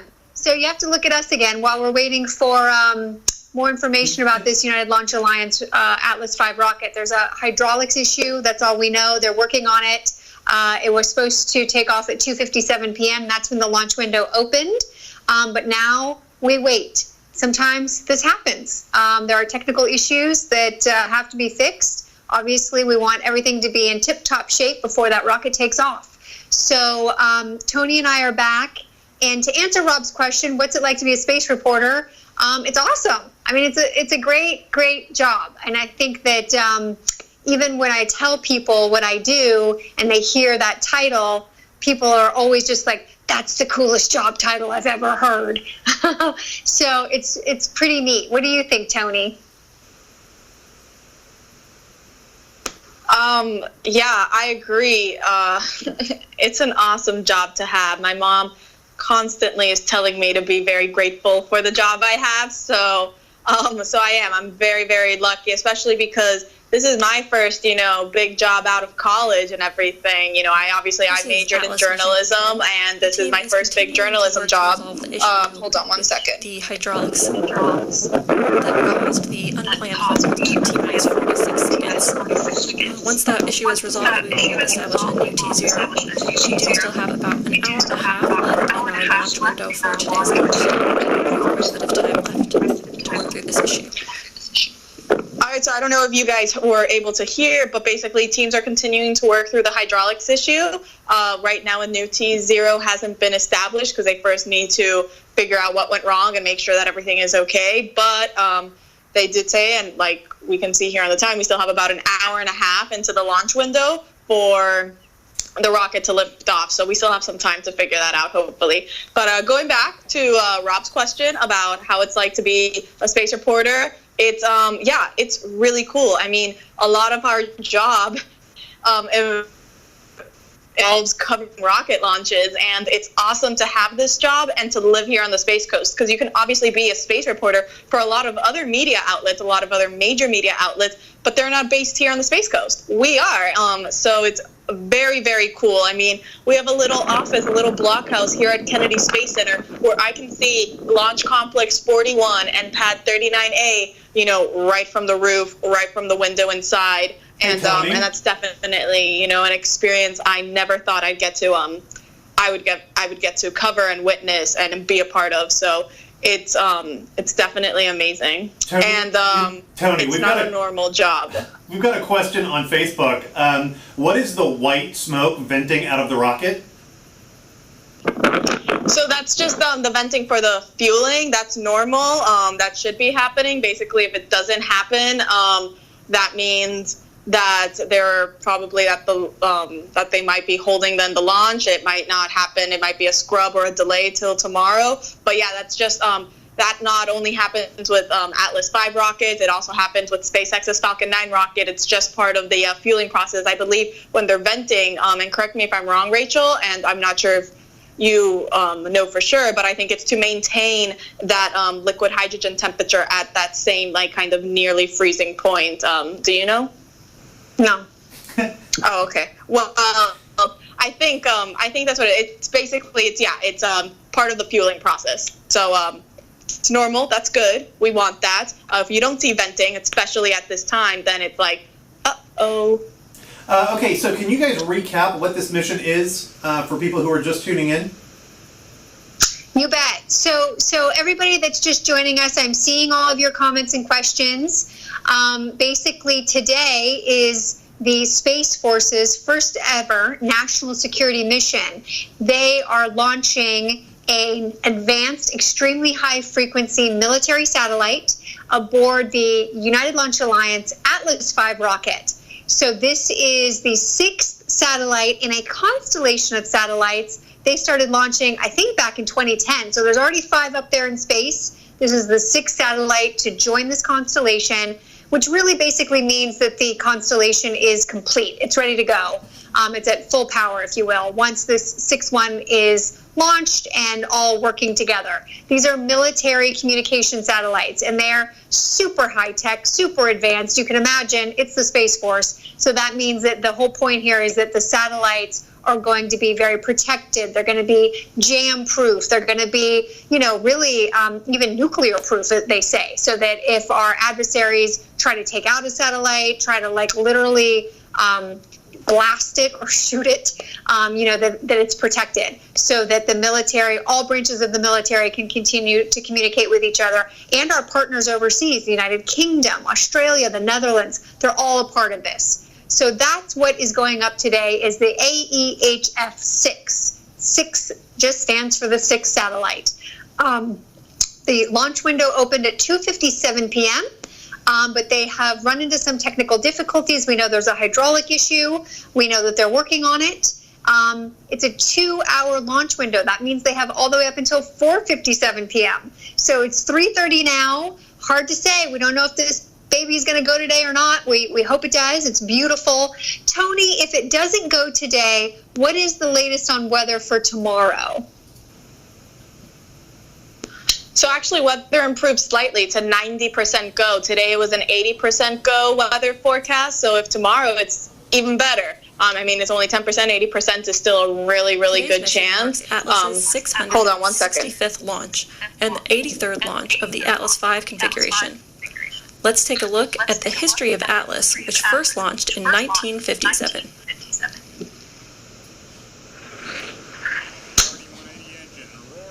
Are viewers seeing this video right now? Yes, they are. Not right. As the inaugural flight of the Atlas V lifted off on August 21st, 2002, it carried with it the dreams and aspirations of thousands of rocket pioneers who had laid the foundation that made it possible.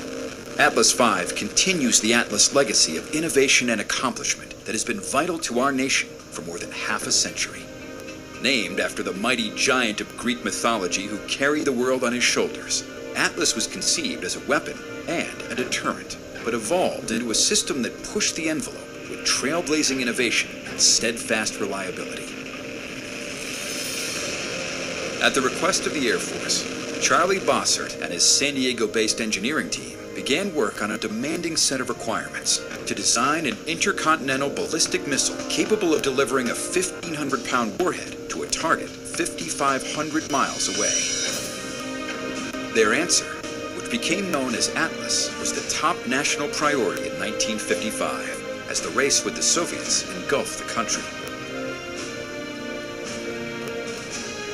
on June 11, 1957, the first Atlas flight lifted off from Space Launch Complex 14 at Cape Canaveral, Florida. The flight ended 38 seconds later, but Bossard's team had taken the first step and proven the structural integrity of their innovative pressure-stabilized steel tank. Complete success for the Air Force and Bossard's team would come just 5 months later, on December 17, 1957. Go, honey, keep going, baby.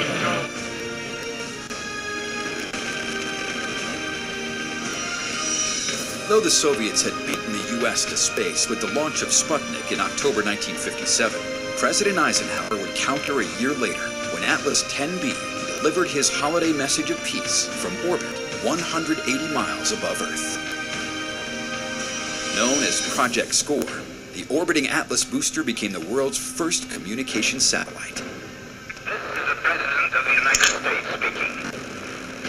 Through the marvels of scientific advance, my voice is coming to you from a satellite circling in outer space. Attention all personnel, report to the blockhouse immediately. Countdown will begin. On September 9th, 1959, Atlas 12D became America's first operational ICBM, following launch from California's Vandenberg Air Force Base. In all, 350 Atlas ICBMs were built and stood on operational alert through 1965. So, Tony, I'm seeing an update, a tweet from Tori Bruno. Do you want to talk about that?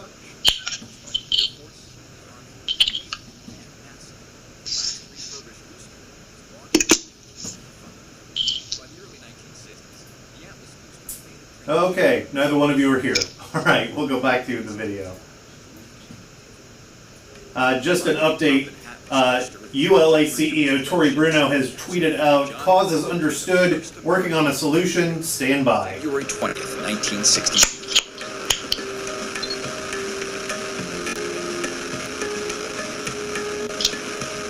Three additional Mercury flights, carrying astronauts Scott Carpenter, Wally Schirra, and Gordon Cooper, set the stage for the Gemini flights and the Apollo missions to the moon. Later that year, Atlas scored another first when Atlas 179D, equipped with an Agena upper stage, lifted off from Space Launch Complex 12 at Cape Canaveral. Its payload, NASA's Mariner 2, became the first successful interplanetary spacecraft. 1962 also marked the debut of the Centaur upper stage, the first to harness the power of liquid hydrogen. The Centaur upper stage, to this day, remains a hallmark of the Atlas system. Together, with its Agena and Centaur upper stages, the Atlas booster went on to play a significant role in America's exploration of the solar system, launching virtually every exploration mission in the 1960s and 1970s. It was the first spacecraft that was launched from Earth that had enough energy to escape the entire solar system. During the late 1970s and 1980s, Atlas continued to play important roles in the development of our nation's space program. In addition to building our national security presence in space, converted Atlas boosters also launched the Air Force's Navstar demonstration satellites, leading to the navigation system known today as GPS. In the late 1980s, General Dynamics saw an opportunity to bring commercial payloads back to expendable launch vehicles, and on July 25, 1990, AC-69, the first Atlas I, ushered in a new commercial era for Atlas. The commercial era brought 8 new Atlas configurations over a 14-year span, each carrying an operational payload. The commercial program has enabled breakthroughs in communications, meteorology, broadcast technology, navigation, and national security. In 1995, development of the Atlas III vehicle began. In a bold move, the Atlas booster engine system was replaced with the powerful RD-180, which generates 860,000 pounds of thrust and has throttle capability resulting in a smoother and more efficient ride.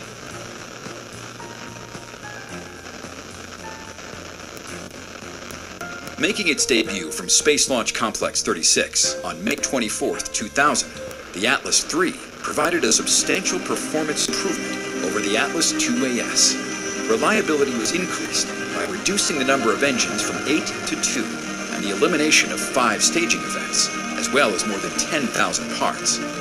This is Atlas Mission Control at T-minus. In 1998, the Atlas team embarked on a development project for the United States Air Force that would forever change the Atlas vehicle. And the RD-180 engine roars to life. And liftoff of the maiden flight of the Lockheed Martin Atlas V rocket with a Hotbird 6 spacecraft on board for Eutelsat in Paris, France. For more than 40 years, Atlas vehicles had relied on the pressure-stabilized steel tank developed by Charlie Bossett and his team.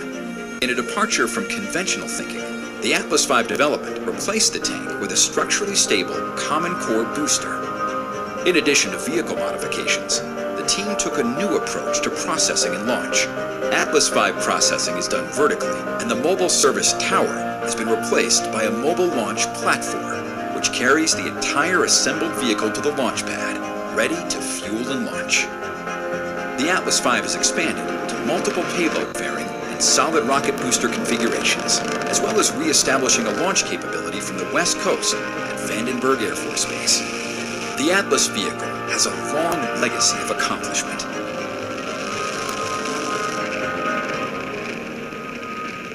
This record of success, which is nearly unparalleled in the launch industry, is built on the lessons handed down from more than 60 years of Atlas experience. It is also a credit to the dedication and persistence of the Atlas team and their passion for mission success, one launch at a time.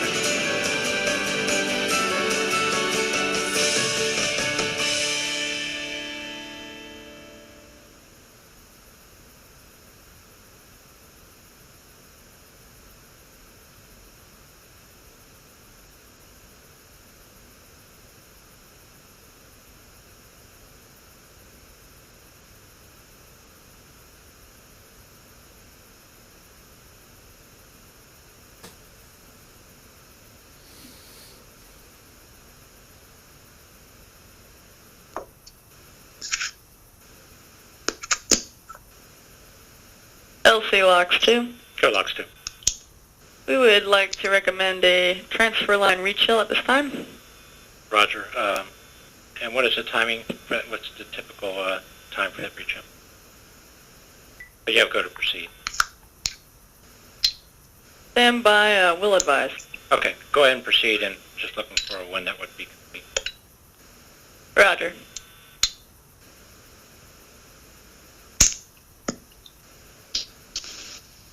LC Locks 2. Go.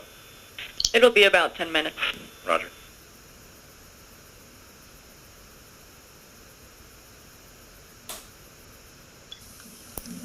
This is Atlas Mission Control. The team has identified and understands the cause of the hydraulics issue. They are currently working through a solution to the issue. The window today extends to 4:57 p.m. Eastern Time, so we'll continue to work this issue in an effort to establish a new T0.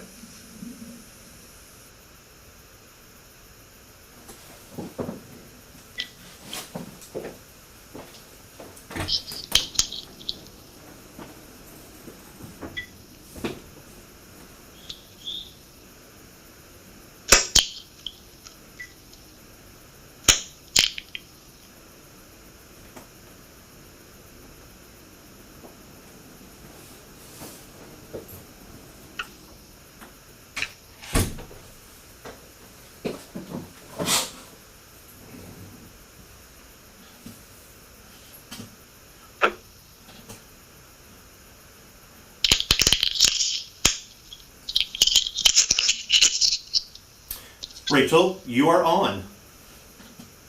Okay, everybody. So I know we're frustrated. This is a United Launch Alliance launch today of an Atlas V rocket. The launch window opened at 2:57 p.m., but they are experiencing some technical difficulties. They have found the problem. They're working on it.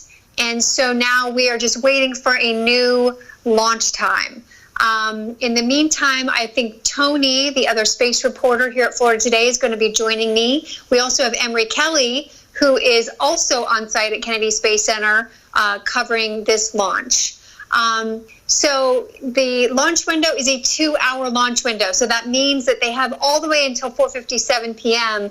to launch this rocket. So we wanted to go ahead and come back on and talk to you a little bit about the satellite. I'm seeing now that my shot is a little weird. Anyway, so Tony, you're actually there at Kennedy Space Center. Can you tell us a little bit about what you're able to see and what you know about what's going on with the rocket today? Can you hear me? Yes. Awesome. Because I'm right now charging my phone to make sure that, it doesn't die out on us since we potentially have another hour to go.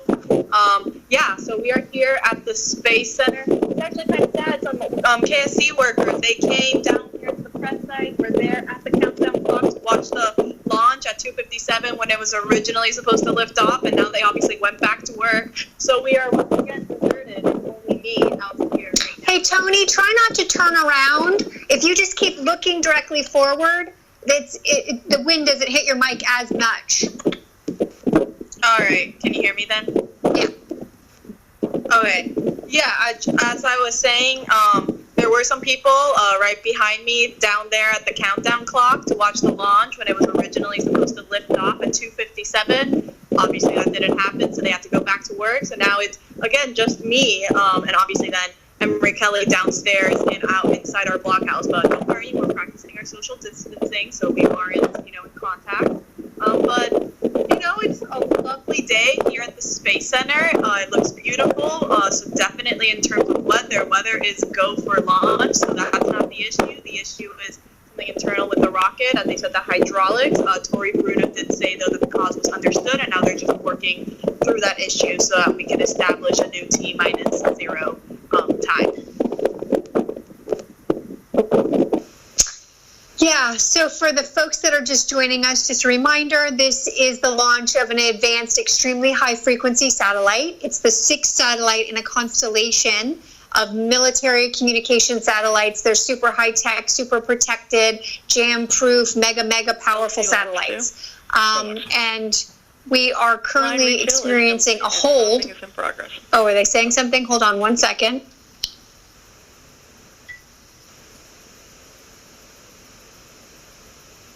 Nope, they're still working on it. And, we are also waiting along with you. The launch window goes all the way until 4:57 p.m. So we could be here all the way until then. If it doesn't go today, weather is looking great for tomorrow, so it could happen tomorrow. I think that we are all excited. We want it to go today because who doesn't want to see a launch?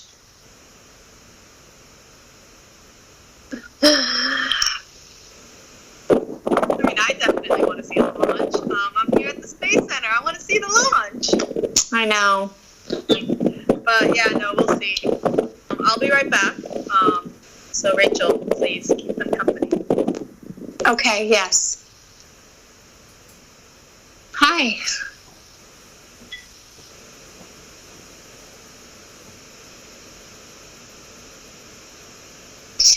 So you guys, this is our third live stream that we've done. Typically, Tony and I are both together at the Kennedy Space Center. We have a blockhouse there, Florida Today and USA Today. And so we're standing on the roof of that blockhouse. That's where Tony is right now.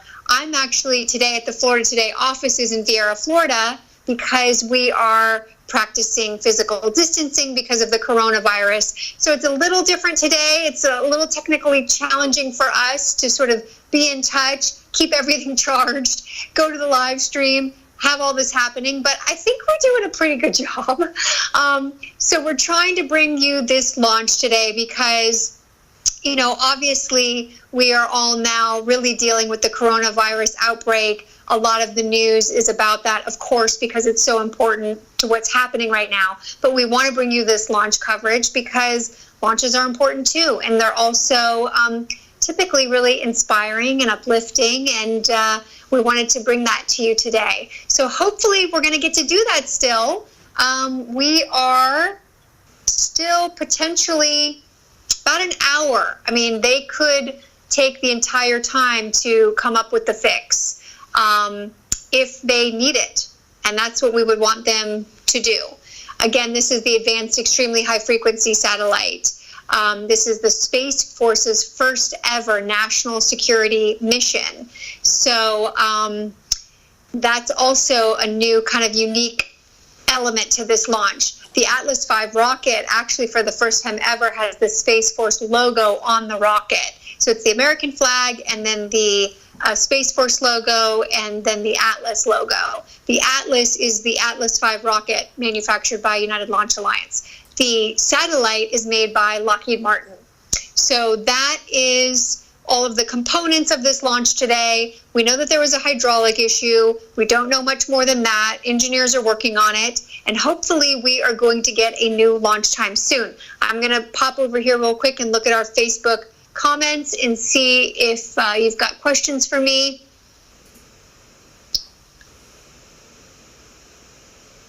Margaret's saying, does it seem less crowded out there than normal? I know a lot of NASA folks are working from home. That is true. Kennedy Space Center is currently operating at what's called stage 3. So it's really just mission critical people that are on the Kennedy Space Center. So it is much quieter than normal. There's way less people there. They have not gone to stage 4. If they do, basically Kennedy Space Center essentially closes down, and then the only people that stay behind are people that are really there to protect hardware and to sort of keep the place running. But that's not the case yet. They're only at stage 3 right now. Several other centers have closed around the country though. But right now, Kennedy Space Center is open and operating and supporting launches. And hopefully we'll, have a launch today. I'm seeing what other questions we have. We are in a hold, yep, because of a hydraulic issue.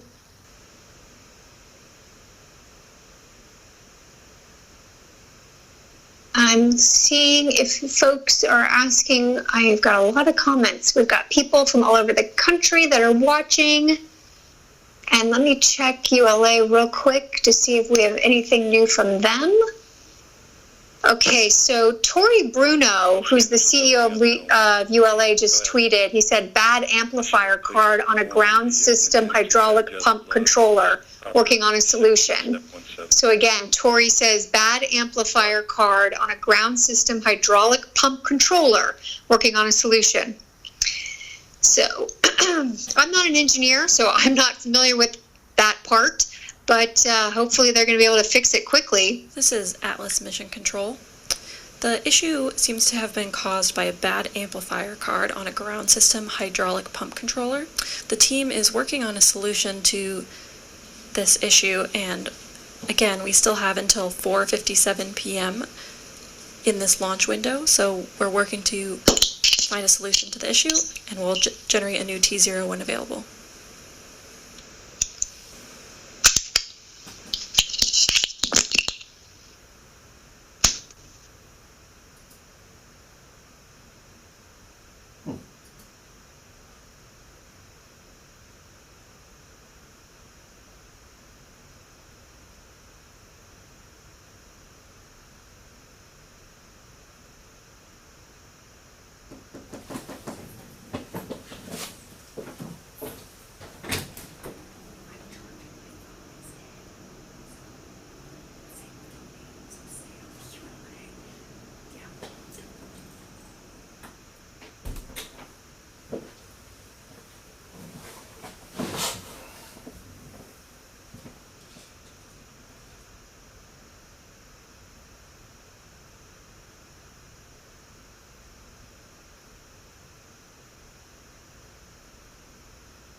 This is Atlas Mission Control. The team is working to reset the system that was anomalous. If it does return to stable, then that should resolve the issue and we should be able to generate a new T0. So while the team works that, we will just wait for them to resolve the issue. As I mentioned earlier in the show, today's AEHF-6 satellite, along with the first 5 AEHF satellites, have all been built by Lockheed Martin. Let's take a look at a video from our satellite provider to see more about the AEHF constellation.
Flight Control, LC, that one.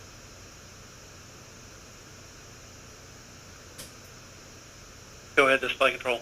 Flight Control, we've been directed to load a new address file. Do you have that file ready for load? Yes, I do. Okay, for Operation 60, Step 170, you can give me the file name and you can see what load.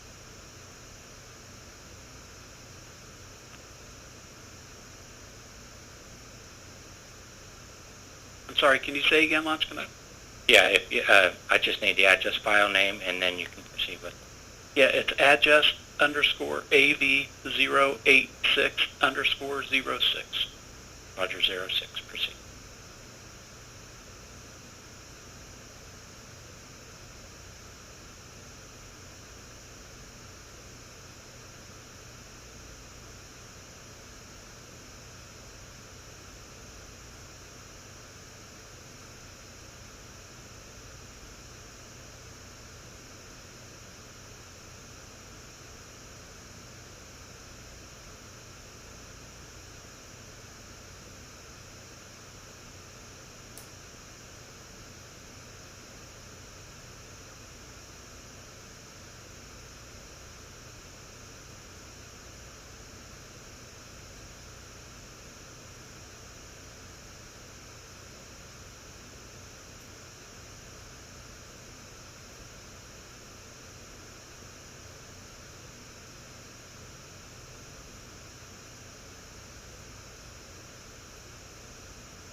LC, this is flight control.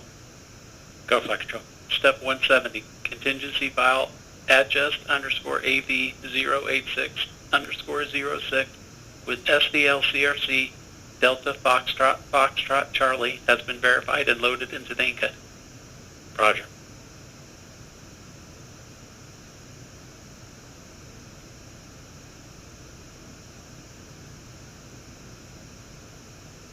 LD, LC, that one.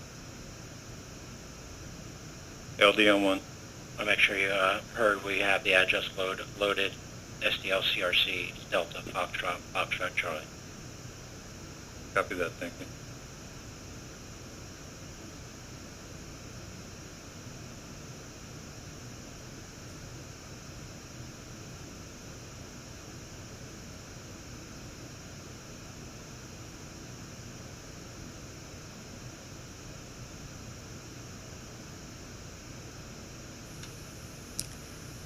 This is Atlas Mission Control.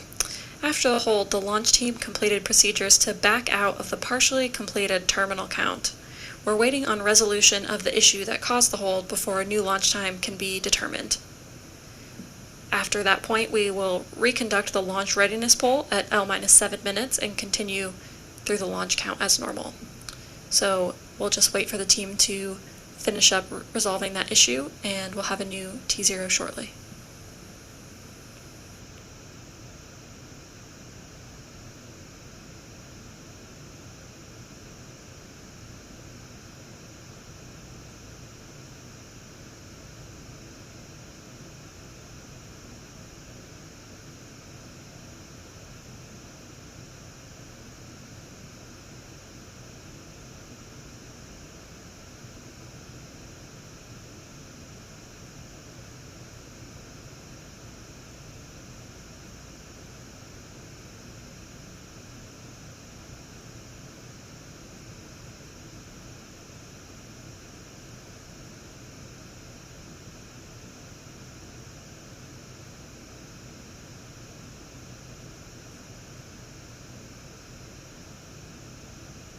LCM-1, this is AC.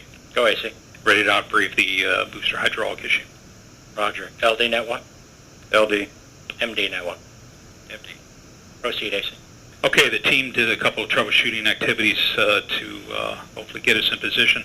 The second one was based on some experience during the checkout of this vehicle earlier. We turned off the hydraulics and brought it back up. The parameter in question was stable, and we have positioned the engine and TRMR valves properly. Our recommendation is to try it again. LC concurs. LD. LD concurs. MD. MD concurs.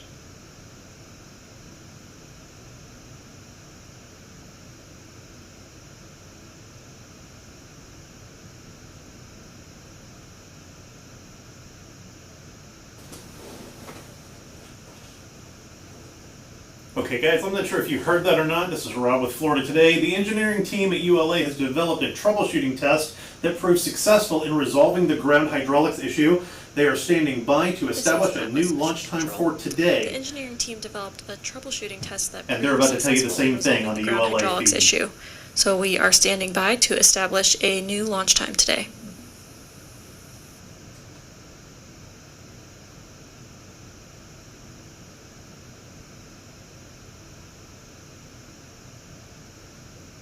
Yes, Ed Keller, that's exactly what it sounds like. It sounds like they turned it off and turned it back on.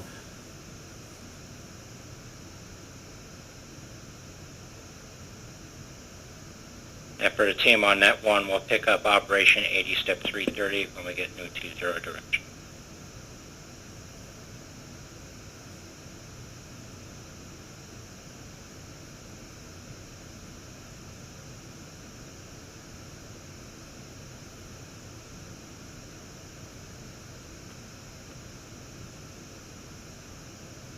LC, this is LD on 1.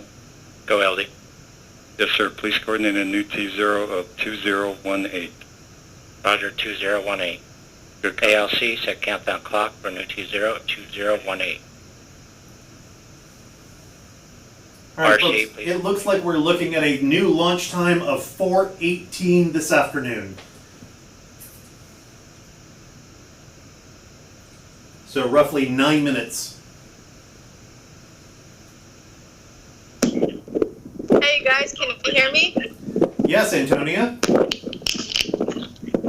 Awesome. Yeah, as Rob just said, we now have finally again a new T0, 4:18 p.m. So let's hope this time it goes. Am I right? Yes. Rachel?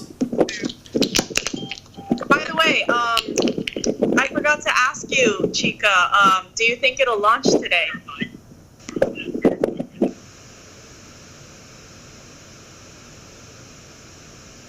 Rachel's not in position right now, so we're going to go back to the feed.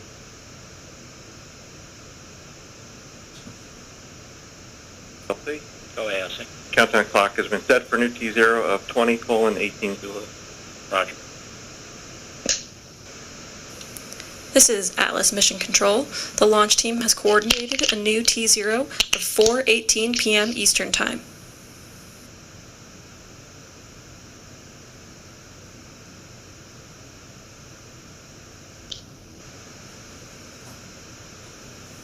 Okay, are we back, Rob? Are we live still? We are live. Oh, awesome. Yay! So the big exciting news is that we have a new launch time, 4:18 p.m. Let's make it happen. T0 has been coordinated. Yep. Okay, that's very cool. So everybody that's listening, Launch on time for we have a new launch time, 4:18 p.m. all personnel. Tony is on location at Kennedy Space Center. I am here at the Florida Today offices in Vieira. And we've been following along since 2:57 p.m. when this launch was first scheduled as a 2-hour launch window. They had a couple issues. They had a hydraulic issue. They fixed that, and they're back on, ready to go at 4:18. So this is the United Launch Alliance Atlas V rocket, which will be launching the Space Force's first national security launch, which is an AEHF satellite. It stands for Advanced Extremely High Frequency. It's the 6th satellite in a constellation of satellites that are military communication satellites that the military uses, obviously, to communicate with each other. All the different branches of the military. So they are super high-tech, super advanced, jam-proof satellites. Check to proceed with terminal count. Atlas. So everybody, come back. All the people that left, come back. We're about to have a launch. Go.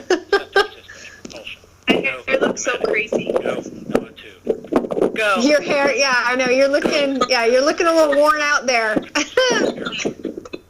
It looks like little mini Medusa. Go. Oh, we've got the goes going. Flight control. Go. GCQ. Go. Operation support. Go. Com. Go. Umbilicals. Go. ECS. Go. Redline monitor. Go. Quality. Go. Op safety manager. Go. ULA safety officer. Go. Vehicle system engineer. Go. Anomaly chief. Go. Range coordinator. Clear to proceed. Launch director. Launch vehicle is ready to launch. Mission director. You have permission to launch. ALC. Verified T0 is set for 2018 Zulu. Verified. Proceeding with the count.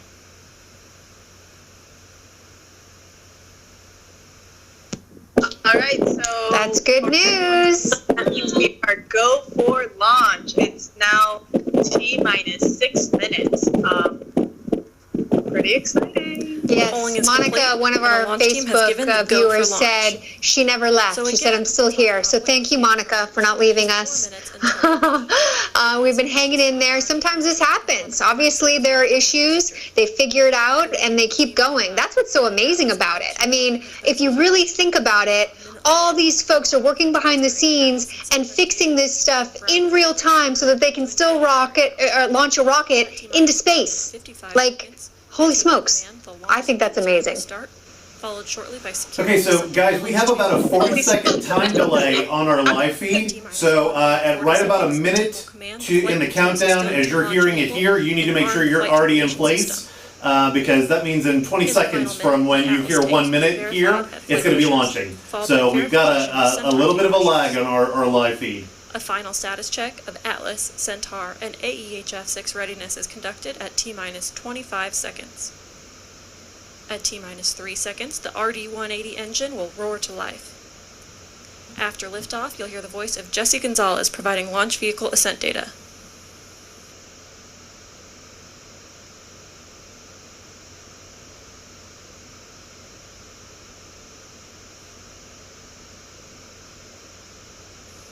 We are L minus 5 minutes from launch. We anticipate releasing. No, T minus 4, sorry. T minus 4 minutes and counting. 3, 2, 1, mark. 355. Ground pyros enabled.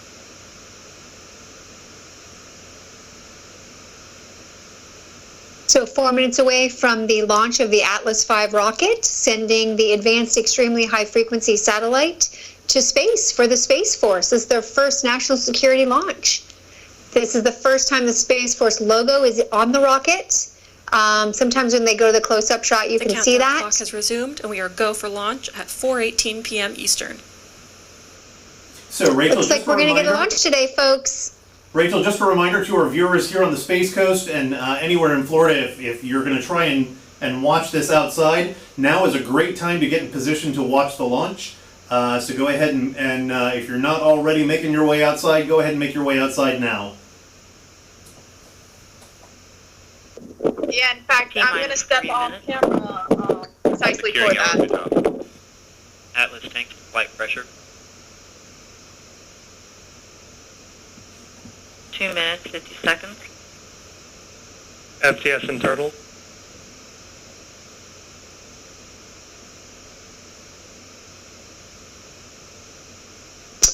T minus 3 minutes.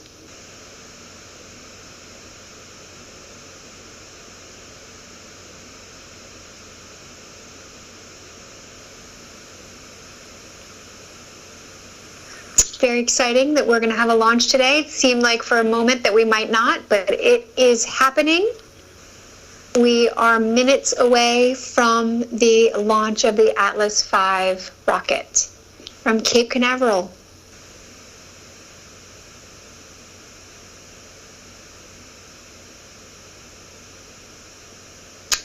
This might be the last launch that we have for a while. Hopefully not, but there's a lot of unclear stuff happening in the world right now.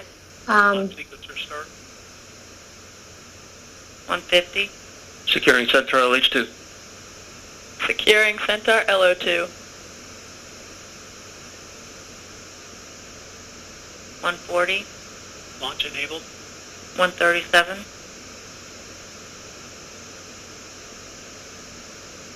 FTS armed. T-minus 90 seconds. The launch vehicle, payload, ground systems, and eastern range are go for launch. T-minus 1 minute, 20 seconds. OCU's armed. SCS count start. 115. Reduce CCS for launch. Roger. 110. Vent valves locked.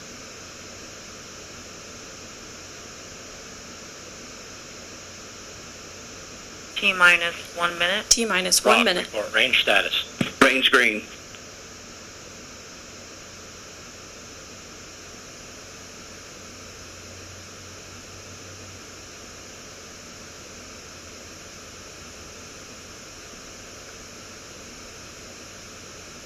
T-minus 40 seconds.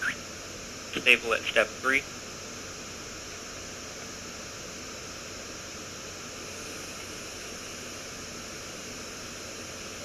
T-minus 28 seconds. ECS ready for launch. Roger. 25 seconds. Status check. Go Atlas. Go Centaur. Go AEHF-6.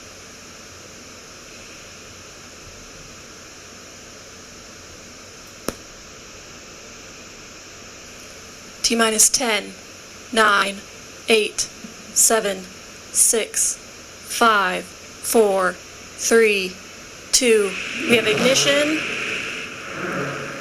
and liftoff of the United Launch Alliance Atlas V rocket with AEHF-6 on the first mission for the United States Space Force. Beginning with pitch over program. Passing 15 seconds to flight. TU has gone to closed loop control.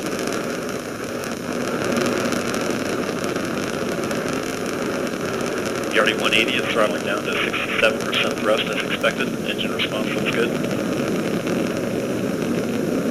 Passing 30 seconds into flight. 35 seconds into flight, Mach 1, Atlas V is now supersonic. Engine operating parameters look nominal. Passing 45 seconds into flight, passing through max Q, maximum dynamic pressure. The RD-180 is throttling back up to 94% as expected. Engine response looks good. Coming up on 1 minute into flight, SRB chamber pressures remain nominal at this time. The vehicle is 10 miles in altitude, 6 miles downrange, traveling at 2,300 miles per hour.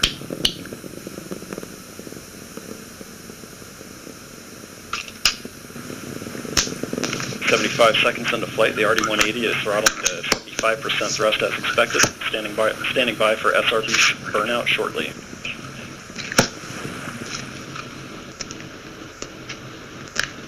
And we have burnout on all 5 SRBs. The RD-180 is being throttled back up to full thrust following SRB burnout. Standing by for SRB jettison shortly.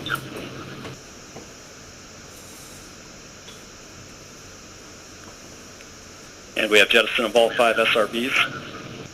The vehicle has gone to closed loop guidance.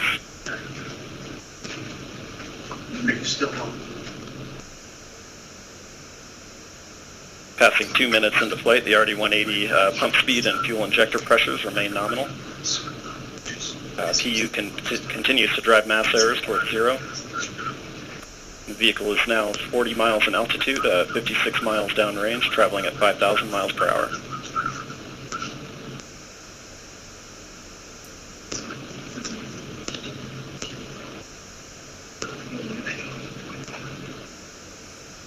Coming up on 2.5 minutes into flight, approximately 2 minutes left until BECO. Okay, so I'm going to come on. Are you going to come go back to me?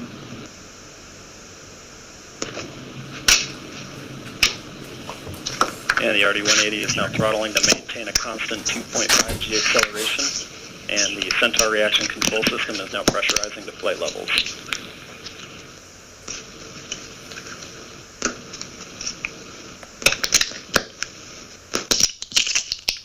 Vehicle body rates remain nominal at this point in flight, and PU continues to operate nominally as well. And the vehicle is now 65 miles in altitude, 140 miles downrange, traveling at 7,500 miles per hour. Standing by for payload fairing jettison shortly.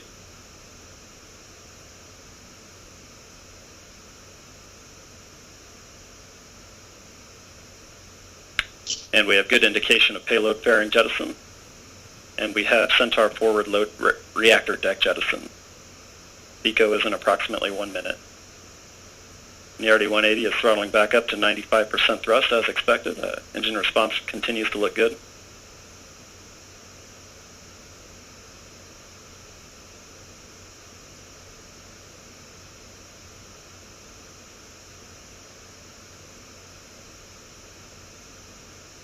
And the RD-180 is now throttling to maintain a constant 4.6 G acceleration limit. And we have the beginning of the boost phase chill down on the RL-10 to thermally condition the second stage engine for operation. Standing by for BECO shortly.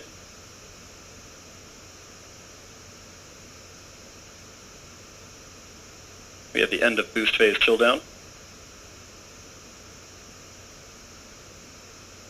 And we have BECO, booster engine cutoff. And we have good Atlas Centaur separation. We have indication of pre-start on the RL-10. Standing by for MES-1. And we have ignition on the RL-10. Seeing good response from RL-10 operating parameters and Centaur body rates at the beginning of the burn. Congratulations to the Aerojet Rocketdyne team, RL-10 team, as today's mission marks the flight of the 500th production RL-10 engine. Okay, everybody that's still watching, this was the Florida Today coverage of the Atlas V rocket launch. So it looks like we've got every indication of a successful launch. We're so happy that you joined us. Thank you so much. I'm Rob, are you coming back to our shot? Or you're on? Oh, we're on. Sorry, yes. There's a bit of a lag. Anyway, everybody, thank you so much. I'm Rachel Joy. I'm at the Florida Today office. Tony is at Kennedy Space Center. Yeah, I'm here at Kennedy Space Center. That was an awesome launch to launch. I mean, if you guys are watching it from the ULA webcast, obviously you got to see that smoke trail. If you were able to step outside of your house and view the launch, I really hope the guy from Miami was able to see it, because that would have been awesome. Because yeah, it was definitely clear skies all the way. I mean, you're seeing the cloud there, but I think that's actually. Anyways, it was awesome. So thanks again for tuning in. Thanks, everybody. We had a great launch. We had a successful launch. Thanks so much, and we'll see you next time.